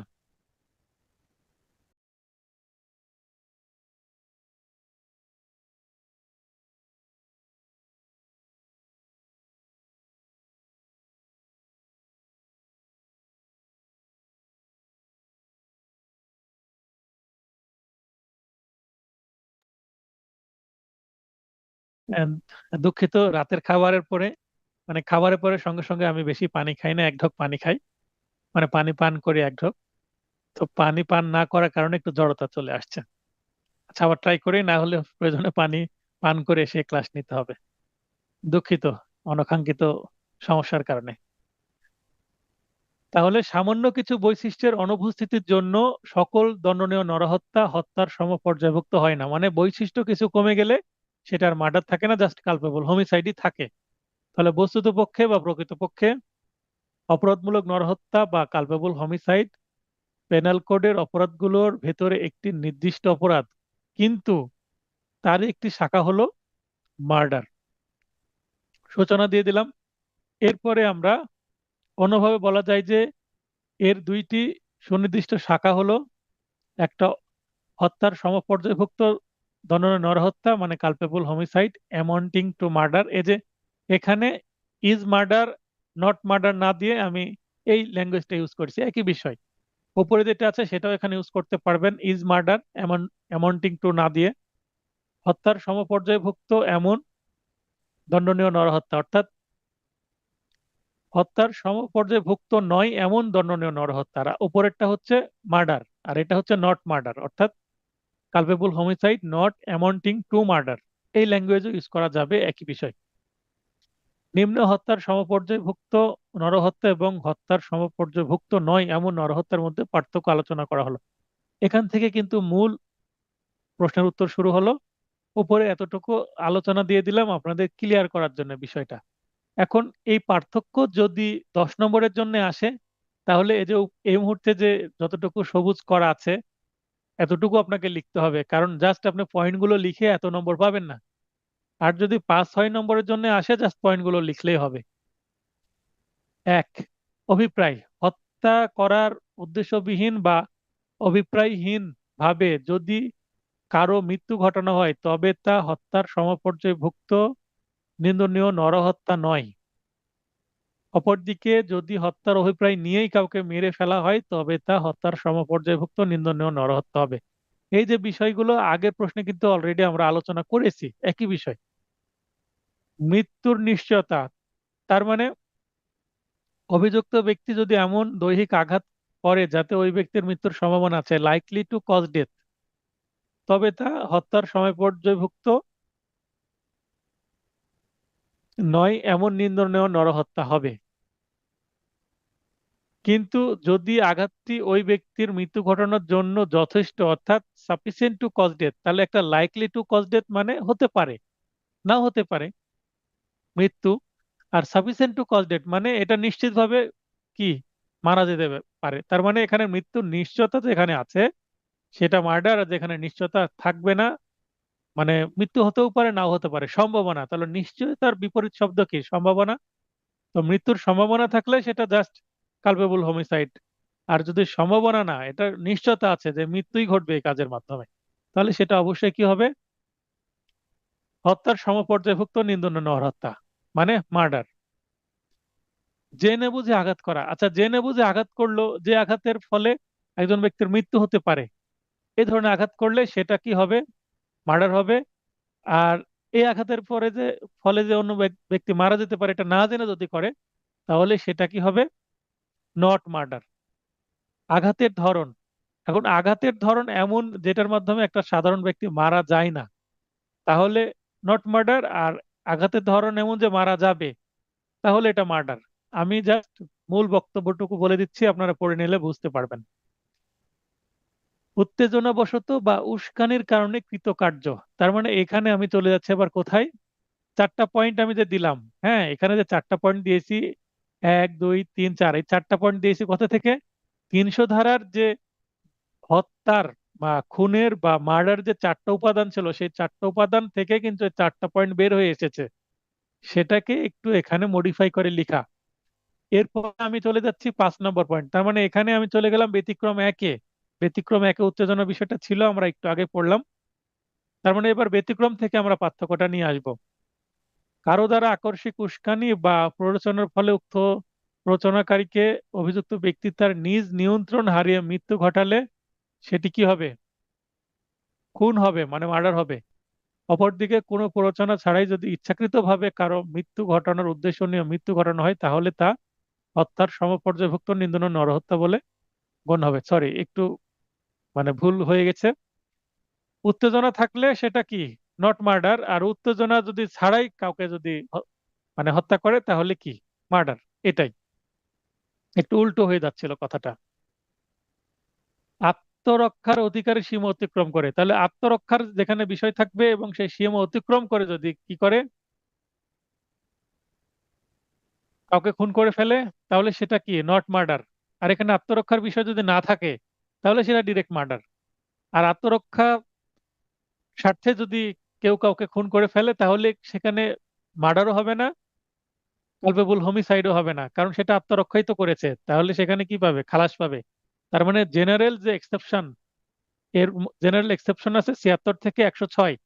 আর এর মধ্যেই কিন্তু আবার 96 থেকে 106-এর মধ্যে আছে এই যে প্রাইভেট ডিফেন্স। তো প্রাইভেট ডিফেন্সের কারণে ওই যে 100 ধারার 6টি বিষয় এবং 103 ধারা 4টি বিষয়ে যদি ঘটে, তাহলে কিন্তু এখানে কিছুই হবে না, মার্ডারও হবে না, কালপেবল হোমিসাইডও হবে না। তার মানে আসামি কি পাবে? খালাস পাবে। আইনানুগ ক্ষমতার অতিরিক্ত ক্ষমতা প্রয়োগ, ওই যে পুলিশের এনকাউন্টারের যে বিষয়টা বললাম, সেটা এখানে বলা হচ্ছে, পড়লে বুঝতে পারবেন। পূর্ব পরিকল্পনা উপস্থিতি অনুপস্থিতি, পূর্ব পরিকল্পনা থাকলে মানে প্রি প্ল্যান থাকলে এবং সেটার যদি আনডিউ ইনফ্লুয়েন্স নেয় মানে অন্যায় সুযোগ নেই, তো পূর্ব পরিকল্পনা যদি থাকে তাহলে সেটা মার্ডার, আর না থাকলে সেটা কি? Culpable homicide. ভিকটিমের সম্মতিক্রমে হত্যা, ভিকটিমের বয়স যদি 18 হয় বা তার বেশি হয় তাহলে সেটা কালপেবল হোমিসাইড। 18-র নিচে হলে সেটা খুন, আমরা অলরেডি দেখেছি সেগুলো। ব্যতিক্রমের মধ্যে দেখেন 9টা পয়েন্ট হয়ে গেল। এই 9টা পয়েন্ট অ্যাকচুয়ালি খুনের যে 4টি উপাদানের পয়েন্ট, প্রথমে ছিল 1 2 3 4, আর 5 6 7 8 9, এই 5টা অ্যাকচুয়ালি এই যে ব্যতিক্রমের 5টা, এই পয়েন্ট থেকে কিন্তু এই ব্যতিক্রমের পয়েন্টগুলো তৈরি করা হয়েছে। এরপরে আমরা শাস্তি সংক্রান্ত বিধানের একটু পার্থক্য দেখাবো। এটা 300 ধারার মধ্যে নয়, এটা কোথায় আছে? 302 এবং 304-এ। তাহলে পেনাল কোডে 304-এ হত্যার সমপর্যায়ভুক্ত নয় মানে কালপেবল হোমিসাইড এমন নিন্দনীয় নরহত্যার শাস্তি যাবজ্জীবন কারাদণ্ড। তার মানে যাবজ্জীবন কারাদণ্ড, কিন্তু এটাও কম সাজা নয়, অনেক সাজা। বা অনূর্ধ্ব 10 বছরের সশ্রম বা বিনাশ্রম কারাদণ্ড ও অর্থদণ্ড হবে। ও অর্থদণ্ড মানে প্লাস অর্থদণ্ড, এখানে অথবা না, মানে এখানে সাজাও দিবে অর্থদণ্ডও দিবে, দুইটাই থাকবে। অন্যদিকে 203 ধারা অনুযায়ী হত্যার সমপর্যায়ভুক্ত নিন্দনীয় নরহত্যার শাস্তি মৃত্যুদণ্ড বা যাবজ্জীবন কারাদণ্ড ও অর্থদণ্ড। তাহলে ধারার পার্থক্য শাস্তিতে আছে, আবার মৃত্যুর দণ্ড আছে 302-এ, 304-এ কিন্তু মৃত্যুদণ্ড নাই। উদাহরণ, এখানে আমরা একটু আগে যে উদাহরণগুলো দেখেছি সেখান থেকে আপনারা নিজের মতো করে উদাহরণ চয়েস করে নিতে পারেন। উদাহরণগুলো আমি এখানে আর আলোচনা, 2টা উদাহরণ এখানে আছে। উদাহরণগুলো আপনারা এগুলোই দিতে হবে তা না, আমি যে 1 নম্বর প্রশ্নের উদাহরণগুলো দেখলাম সেটা, অথবা আপনি বানিয়ে উদাহরণ দিতে পারেন, কিন্তু ভুল করা যাবে না। এবার আমরা উপসংহার দিয়ে দেব। কেন আমি উপসংহার দিচ্ছি? কারণ প্রশ্ন যদি 10 নম্বরের জন্য আসে তাহলে তো একটু আপনাকে ইমপ্রুভ করতে হবে লেখাটাকে, 5 7টা পয়েন্ট দিয়ে দিলে তো আর হবে না। তবে এই প্রশ্ন যদি পার্থক্য আকারেও আসে, ওই বড় প্রশ্নই আসবে, ওই হয়তোবা 8 9 বা 10-এর জন্যই আসবে। উপরোক্ত আলোচনার প্রেক্ষিতে পরিশেষে বলা যায় যে আচ্ছা, এই যে পয়েন্ট এটা কিন্তু 1 নম্বর প্রশ্নের শেষেও ছিল, এই যে উপসংহার একই বিষয়। এরপরে আমরা চলে যাব প্রবলেমেটিক কোশ্চেন। চুরি করার উদ্দেশ্যে ক একটি হাঁসের প্রতি গুলি ছুড়ল, তাহলে ক একটা হাঁসকে গুলি করেছে, উদ্দেশ্য কি? হাঁসকে যদি গুলিটা লাগে সেটা নিয়ে চলে যাবে, হাঁস হয়তো বা অন্য কারো, বা হাঁস হয়তো বা বন্য একটা হাঁসও যদি হয়, সেটাও তো একটা দেশের প্রপার্টি, মানে দেশের সম্পদ। বন্য যদি প্রাণীও হয়, তো সেটা যদি নিয়ে যায় তাহলে সেটা অবশ্যই চুরি করাই হবে। উক্ত গুলি লেগে ঝোপের আড়ালে থাকা খ এর মৃত্যু ঘটলো, তাহলে গুলি করলো বনের মধ্যে, অন্য পাশে একটা ব্যক্তি ছিল খ, তাকে গুলি লেগেছে এবং সে মারা গেছে। ক জানতো না যে খ ঝোপের আড়ালে ছিল। ক কি জানতো যে খ ঝোপের আড়ালে ছিল? আসলে ক এর কি ইচ্ছা ছিল? খ মানে একটা মানুষকে গুলি করে মেরে ফেলা। তার উদ্দেশ্য কি ছিল? হাঁসকে গুলি করে সে হাঁসকে ধরে নিয়ে যেয়ে হয়তোবা হাঁসের মাংস খাবে, এটা তার উদ্দেশ্য। এই ঘটনায় ক কোনো অপরাধ করেছে কিনা তা আলোচনা করুন। এটা অবশ্যই সে অপরাধ করেনি, মানে খুনের অপরাধও করেনি, আবার কালপেবল হোমিসাইডের অপরাধও করেনি। অর্থাৎ এই যে খ যে মারা গেল এটার জন্য কিন্তু ককে দায়ী করা যাবে না। তবে এই যে খুনের যে চেষ্টা করেছিল, হাঁসকে তো খুনের চেষ্টা করেছিল, সরি, হাঁসকে চুরি করার চেষ্টা করেছিল, এই চুরির চেষ্টা কিন্তু 511 ধারায় চুরির উদ্যোগের জন্য তাকে সাজা দেওয়া যেতে পারে। ঘটনা যতটুকু ততটুকু লিখে দেব। বিচার্য বিষয়, এই ঘটনায় ক কোন অপরাধ করেছে কিনা। প্রাসঙ্গিক আইন 299 ধারায় আমরা যেগুলো 3টা পয়েন্ট পড়লাম সেগুলো দিয়ে দিব। যে অভিপ্রায়, আঘাতের অভিপ্রায় এবং জেনে বুঝে কোনো আঘাত করেছে কিনা, তো খ কে মৃত্যু ঘটানোর অভিপ্রায়ও ছিল না, খ কে আঘাত করে যে মেরে ফেলবে সে অভিপ্রায়ও ছিল না, এবং সে জানতও না যে আড়ালে ছিল। জানতো না, এটা কিন্তু প্রশ্নের মধ্যে আছে। আচ্ছা, অর্থাৎ অপরাধমূলক নরহত্যা হতে হলে উপরোক্ত তিনটি উপাদানের অন্তত একটি বিদ্যমান থাকতে হবে। আবার কোনো অপরাধ খুন হিসেবে গণ্য হতে হলেও প্রথমে সেটি অপরাধমূলক নরহত্যার শর্তগুলো পূরণ করতে হবে। তার মানে এটা খুন হতে হলেও জাস্ট আগে অপরাধমূলক নরহত্যাও হতে হবে তাকে, তাছাড়া কিন্তু সেটা খুনও হবে না। এবার আমরা সিদ্ধান্ত নেব কিসের ভিত্তিতে? আলোচনা ও the code of the penal code 1860 এর 299 ধারার বিধান বিশ্লেষণ করলে এটি প্রতীয়মান হয় যে চুরি করার উদ্দেশ্যে একটি হাঁসের প্রতি গুলি ছোড়ার ফলে উক্ত গুলি লেগে ঝোপের আড়ালে থাকা এর মৃত্যু। এই যে মৃত্যুর ঘটনাটিতে ক এর কোনো দায় নেই, কারণ জেনে বুঝে তো আর করেনি। কেননা জানতো না যে ঝোপের আড়ালে ছিল। কে হত্যার কোনো অভিপ্রায় এর ছিল না, অর্থাৎ অপরাধমূলক নরহত্যার শর্তগুলো পূরণ না হওয়ায় এর মৃত্যুজনিত কোনো অপরাধ ক করেনি। তবে হাঁস চুরির চেষ্টার জন্য পেনাল কোডের 511 ধারায় কে অভিযুক্ত করে বিচার করা যেতে পারে। তাহলে এই অনেক বইয়ে কিন্তু 511 ধারার বিষয়টা আসেনি। 511 ধারার বিষয়টা দিলে আপনার উত্তরটা কমপ্লিট হবে। আশা করি যদি প্রবলেমেটিক প্রশ্ন আসে, চারটা পয়েন্ট দেওয়া জরুরি। 1 নম্বর ঘটনা, 2 নম্বর বিচার্য বিষয়, 3 নম্বর প্রাসঙ্গিক আইন এবং 4 নম্বরের সিদ্ধান্ত। পরে প্রশ্ন, প্রবলেমেটিক প্রশ্ন। ক খ এর সাথে কথা কাটাকাটির এক পর্যায়ে, কথা কাটাকাটি মানে ঝগড়া, তল পেটে লাথি দেয়, ফলে এর তাৎক্ষণিক মৃত্যু ঘটে। তাহলে তল পেটে লাথি মেরেছে, হয়তোবা কোনো মহিলাকে লাথি দিয়েছে, আর মহিলা, এখানে প্রেগনেন্সির বিষয়টা নাই, তবে মহিলাদের পেটে আঘাত করা মানে যেহেতু সেখানে জরায়ু সহ অন্যান্য ভাইটাল অর্গান থাকে, খুবই গুরুত্বপূর্ণ। অ- একজন পুরুষকে আঘাত করলেও কিন্তু মারা যেতে পারে তল পেটে, কারণ সেখানে আঘাত করলে অনেক যে প্রজনন যে অঙ্গগুলো আছে সেগুলো তার নিচেই থাকে, এই কারণে গভীর আঘাত লেগে মানুষ মারা যেতে পারে। খুবই গুরুত্বপূর্ণ একটা জায়গা নাভির আশেপাশে। তো এই কারণেই সেখানে আঘাত করা যাবে না, সেখানে আঘাত করলে মানুষ মারা যেতে পারে। কি কোনো অপরাধ করেছে? এরূপ অপরাধের সর্বোচ্চ শাস্তি কি? এখানে ঘটনা দিয়ে দিলাম, বিচার্য বিষয় দিয়ে দিলাম। এবার প্রাসঙ্গিক আইন 300 ধারার প্রথম ব্যতিক্রমের বিধান মতে, এখানে দেখেন কথা কাটাকাটির এক পর্যায়ে লাথি দেয়। তো এখানে আমরা কথা কাটাকাটি বলতে এখানে উত্তেজনার বিষয়টা নিয়ে আসা হচ্ছে, ঝগড়ার বিষয়টা না। ঝগড়া যদি উল্লেখ করা থাকে ঝগড়া বলবো, আর কথা কাটাকাটি যেহেতু, এখানে আমরা উত্তেজনার বিষয়টা বলবো। গুরুতর ও আকস্মিক উত্তেজনা, গ্র্যাভ অ্যান্ড সাডেন প্রভোকেশন এর ফলে উত্তেজনা প্রদানকারীকে বা ভুলক্রমে অন্য কোনো ব্যক্তিকে হত্যা করলে তা খুন নয়, তবে অপরাধমূলক নরহত্যা হবে। তার মানে অপরাধ করেছে কালপেবল হোমিসাইডের। তাহলে আলোচ্য ঘটনা এবং পেনাল কোডের 300 ধারার 1 নং ব্যতিক্রমের বিধান বিশ্লেষণ করে এটি প্রতীয়মান হয় যে এর সাথে কথা কাটাকাটির এক পর্যায়ে গুরুতর ও আকস্মিক উত্তেজনাবশত তলপেটে লাথি দেওয়ার ফলে এর তাৎক্ষণিক মৃত্যুর ঘটনায় খুন নয়, তবে অপরাধমূলক নরহত্যার অপরাধ করেছে। এতটুকু শেষ হয়ে গেল। আর একটা কিন্তু বলেছিল কি কোনো অপরাধ করেছে, তাহলে হ্যাঁ অপরাধ করেছে, কালপেবল হোমিসাইড, অপরাধমূলক নরহত্যার অপরাধ করেছে। পরের জিজ্ঞাসা কি দুইটা, এই প্রশ্নে কিন্তু দুইটা জানতে চাওয়া হয়েছে, একটা অপরাধ করেছে কিনা, কি অপরাধ করেছে সেটা বললাম। এবার এরূপ অপরাধের সর্বোচ্চ শাস্তি কি, পানিশমেন্টও বলতে হবে। কালপেবল হোমিসাইডের পানিশমেন্ট আমরা জানি 304 ধারায়, একটু আগে আমরা জানলাম যাবজ্জীবন, সশ্রম কারাদণ্ড অথবা অনধিক 10 বছর যে কোনো বর্ণনার কারাদণ্ড ও সেই সাথে অর্থদণ্ড হতে পারে। এই ছিল এটার আলোচনা। এরপরে আমরা সর্বশেষ প্রশ্ন, তারপরে আমরা চলে যাব প্রশ্নোত্তর পর্বে। সর্বশেষ প্রশ্ন, বর্গীয় জ নামক একজন ম্যাজিস্ট্রেটের সামনে সাক্ষী হিসেবে উপস্থিত হয়। এই যে উদাহরণটা কিন্তু আমরা পড়েছি, হ্যাঁ।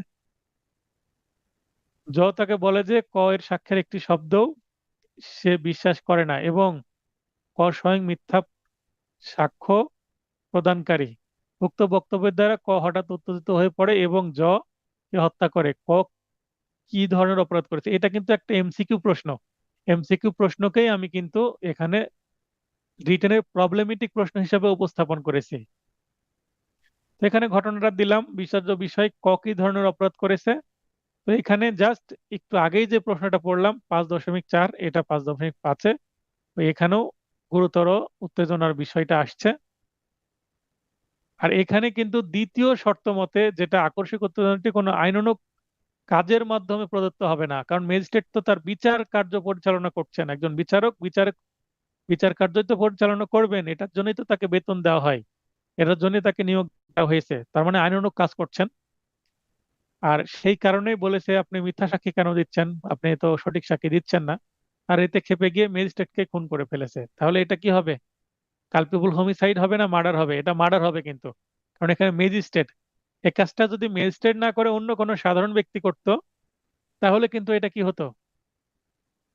কালপেবল হোমিসাইড হতো। তাহলে আলোচ্য ঘটনা ও পেনাল কোডের 300 ধারার 1 নং ব্যতিক্রমের বিধান এবং দ্বিতীয় শর্ত সহ বিশ্লেষণ করে এখানে ঘটনা, 300 ধারার 1 নং ব্যতিক্রম এবং দ্বিতীয় শর্ত আমাদের আলোচনা করতে হবে। এত ডিটেলে যদি বলতে না পারেন তাও হবে, তবে আপনাকে বলতে হবে এটি প্রতীয়মান হয় যে একজন ম্যাজিস্ট্রেট এবং তিনি তার আইনানুগ কাজের মাধ্যমে কথাটা অবশ্যই উল্লেখ করতে হবে। দ্বিতীয় শর্ত যদি মনে না থাকে তবুও আইনানুগ কাজের মাধ্যমে ম্যাজিস্ট্রেট ককে মিথ্যা সাক্ষ্য প্রদানকারী মর্মে মন্তব্য করেছে, এটা বলতে হবে। আর এই মন্তব্যের কারণে সে কি হয়ে গেছে, হঠাৎ উত্তেজিত হয়ে জকে হত্যা করে এবং হত্যার মাধ্যমে ক খুনের অপরাধ করেছে। এটা খুনের অপরাধ হবে কারণ 1 নম্বর ব্যতিক্রমের আওতার বাইরে চলে গেছে, ম্যাজিস্ট্রেট আইনানুগ কাজ করেছে আর ম্যাজিস্ট্রেটকে খুন করেছে, খুবই ভয়াবহ কাজ করেছে। আজকের আলোচনা এতটুকুই। নেক্সট ক্লাসে আমরা টপিক 6 এক খুবই গুরুত্বপূর্ণ টপিক, নেক্সট ক্লাস মিস করবেন না। পরের সপ্তাহে থেফট মানে চুরি, এক্সটর্শন মানে বলপূর্বক আদায় বা চাঁদাবাজিও বলি আমরা, যেটা সাধারণ ভাষায়, আইনের ভাষায় চাঁদাবাজি বলে শব্দ নাই, যেটা এক্সটর্শন বা বলপূর্বক আদায়, রবারি এবং ডাকাতি, ডাকৈতি বা ডাকাতি, এই 4টা টপিক খুবই গুরুত্বপূর্ণ। আমরা এটার উপরে আগামী ক্লাসে একটাই টপিক নিয়ে আলোচনা হবে, মানে টপিক 6, এর মধ্যে 4টা টপিক রেখেছি সেম কোয়ালিটির, মানে সম্পত্তি রিলেটেড অপরাধ। আচ্ছা, আজকের আলোচনা থেকে যদি কারো কোনো প্রশ্ন থাকে প্রশ্ন করবেন, আমি উত্তর দিয়ে দেব। আমি এই মুহূর্তে সবার মাইক অন করার সুযোগ করে দিচ্ছি।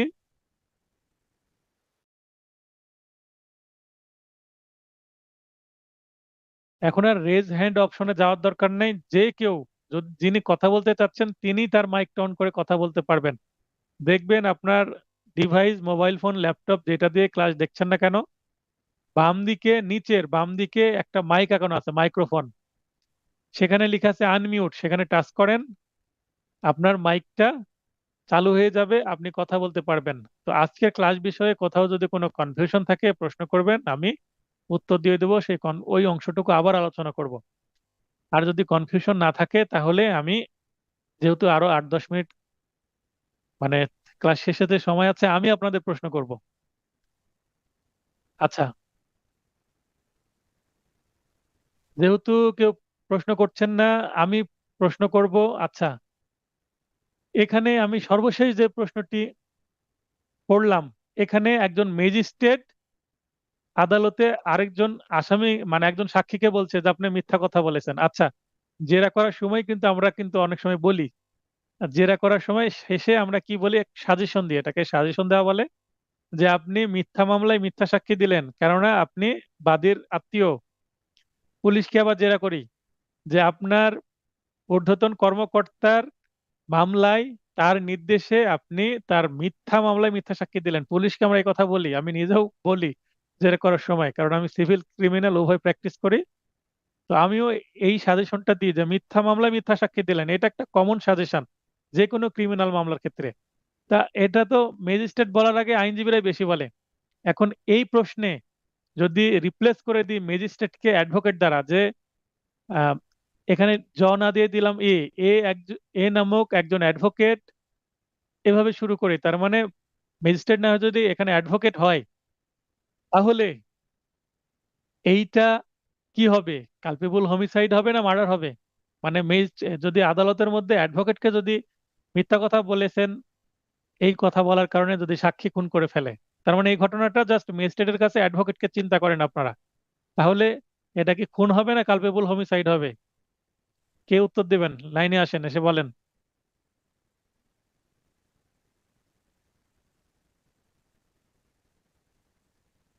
আচ্ছা, নতুন স্টুডেন্টের মধ্যে সুমন ভাই লাইনে আসেন, এসে কথা বলেন। হ্যাঁ, লাইন অন হয়েছে, কথা বলেন ভাই।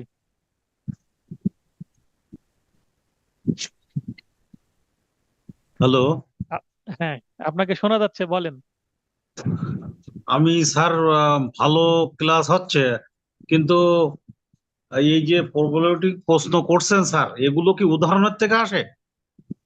উদাহরণের থেকে বেশি আসে। ও, এই যে যেমন এই যে পাসের পাস 5.5, এই যে বুর্গিজ্জা নামক একজন ম্যাজিস্ট্রেটের সামনে সাক্ষী হিসেবে উপস্থিত। স্যার এটা তো উদাহরণের থেকে আসে, এই যে ওই ধারার উদাহরণের থেকে আসে স্যার এটা। হ্যাঁ, 300 ধারার একেবারে ডিরেক্ট উদাহরণ এটা। ও, সরাসরি মূল বই থেকে ওটাই দেয় স্যার এটা? সরাসরি মূল বই থেকে তৈরি করে উদাহরণ দেয়? মানে, হ্যাঁ, দেওয়ার সম্ভাবনা বেশি। ও, তো তো এখন স্যার আমার আমাদের প্রশ্ন, উদাহরণগুলো, স্যার উদাহরণগুলো তো মুখস্থ করতে হবে স্যার। হ্যাঁ আমি তো অলরেডি দিয়েছি মুখস্থ করার জন্য। হ্যাঁ হ্যাঁ, সেই জন্যই স্যার একটু আরো হ্যাঁ, আপনার কাছে পেনাল, ক্লিয়ার হয়ে হ্যাঁ নিলাম স্যার। আমি, হ্যাঁ আমি আরেকটা বিষয় বলি, পেনাল কোডে সবচেয়ে উদাহরণ বেশি আছে। এবং আমার হ্যাঁ। যে এমসিকিউ নোট আছে সেখানে উদাহরণগুলো সুন্দর করে বুঝিয়ে দেওয়া আছে, ঠিক আছে? তো ও, স্যার আর আপনার নোট এখানে, খুবই ভালো স্যার। আচ্ছা আপনার নোট ধন্যবাদ। খুবই ভালো এবং খুব সহজ ভাষায়, খুব মানে একটু মানে এ করলে মানে আয়ত্তে এসে যাবে ইনশাল্লাহ। আচ্ছা ধন্যবাদ। আচ্ছা, এটার উত্তর বলেন, যে ম্যাজিস্ট্রেট না করে যদি কোনো অ্যাডভোকেট জি। আদালতে কোনো সাক্ষীকে বলে আপনি মিথ্যা সাক্ষী দিলেন, তখন ওই সময় যদি অ্যাডভোকেটকে যদি খুন করে ফেলে, মানে মেরে ফেলে ওই সাক্ষী, তাহলে সেটা কি কালপেবল হোমিসাইড হবে না মার্ডার হবে? ও, স্যার এখানে কি হবে? এটা বুঝতে স্যার পারছেন? অপরাধমূলক নরহত্যা হবে স্যার।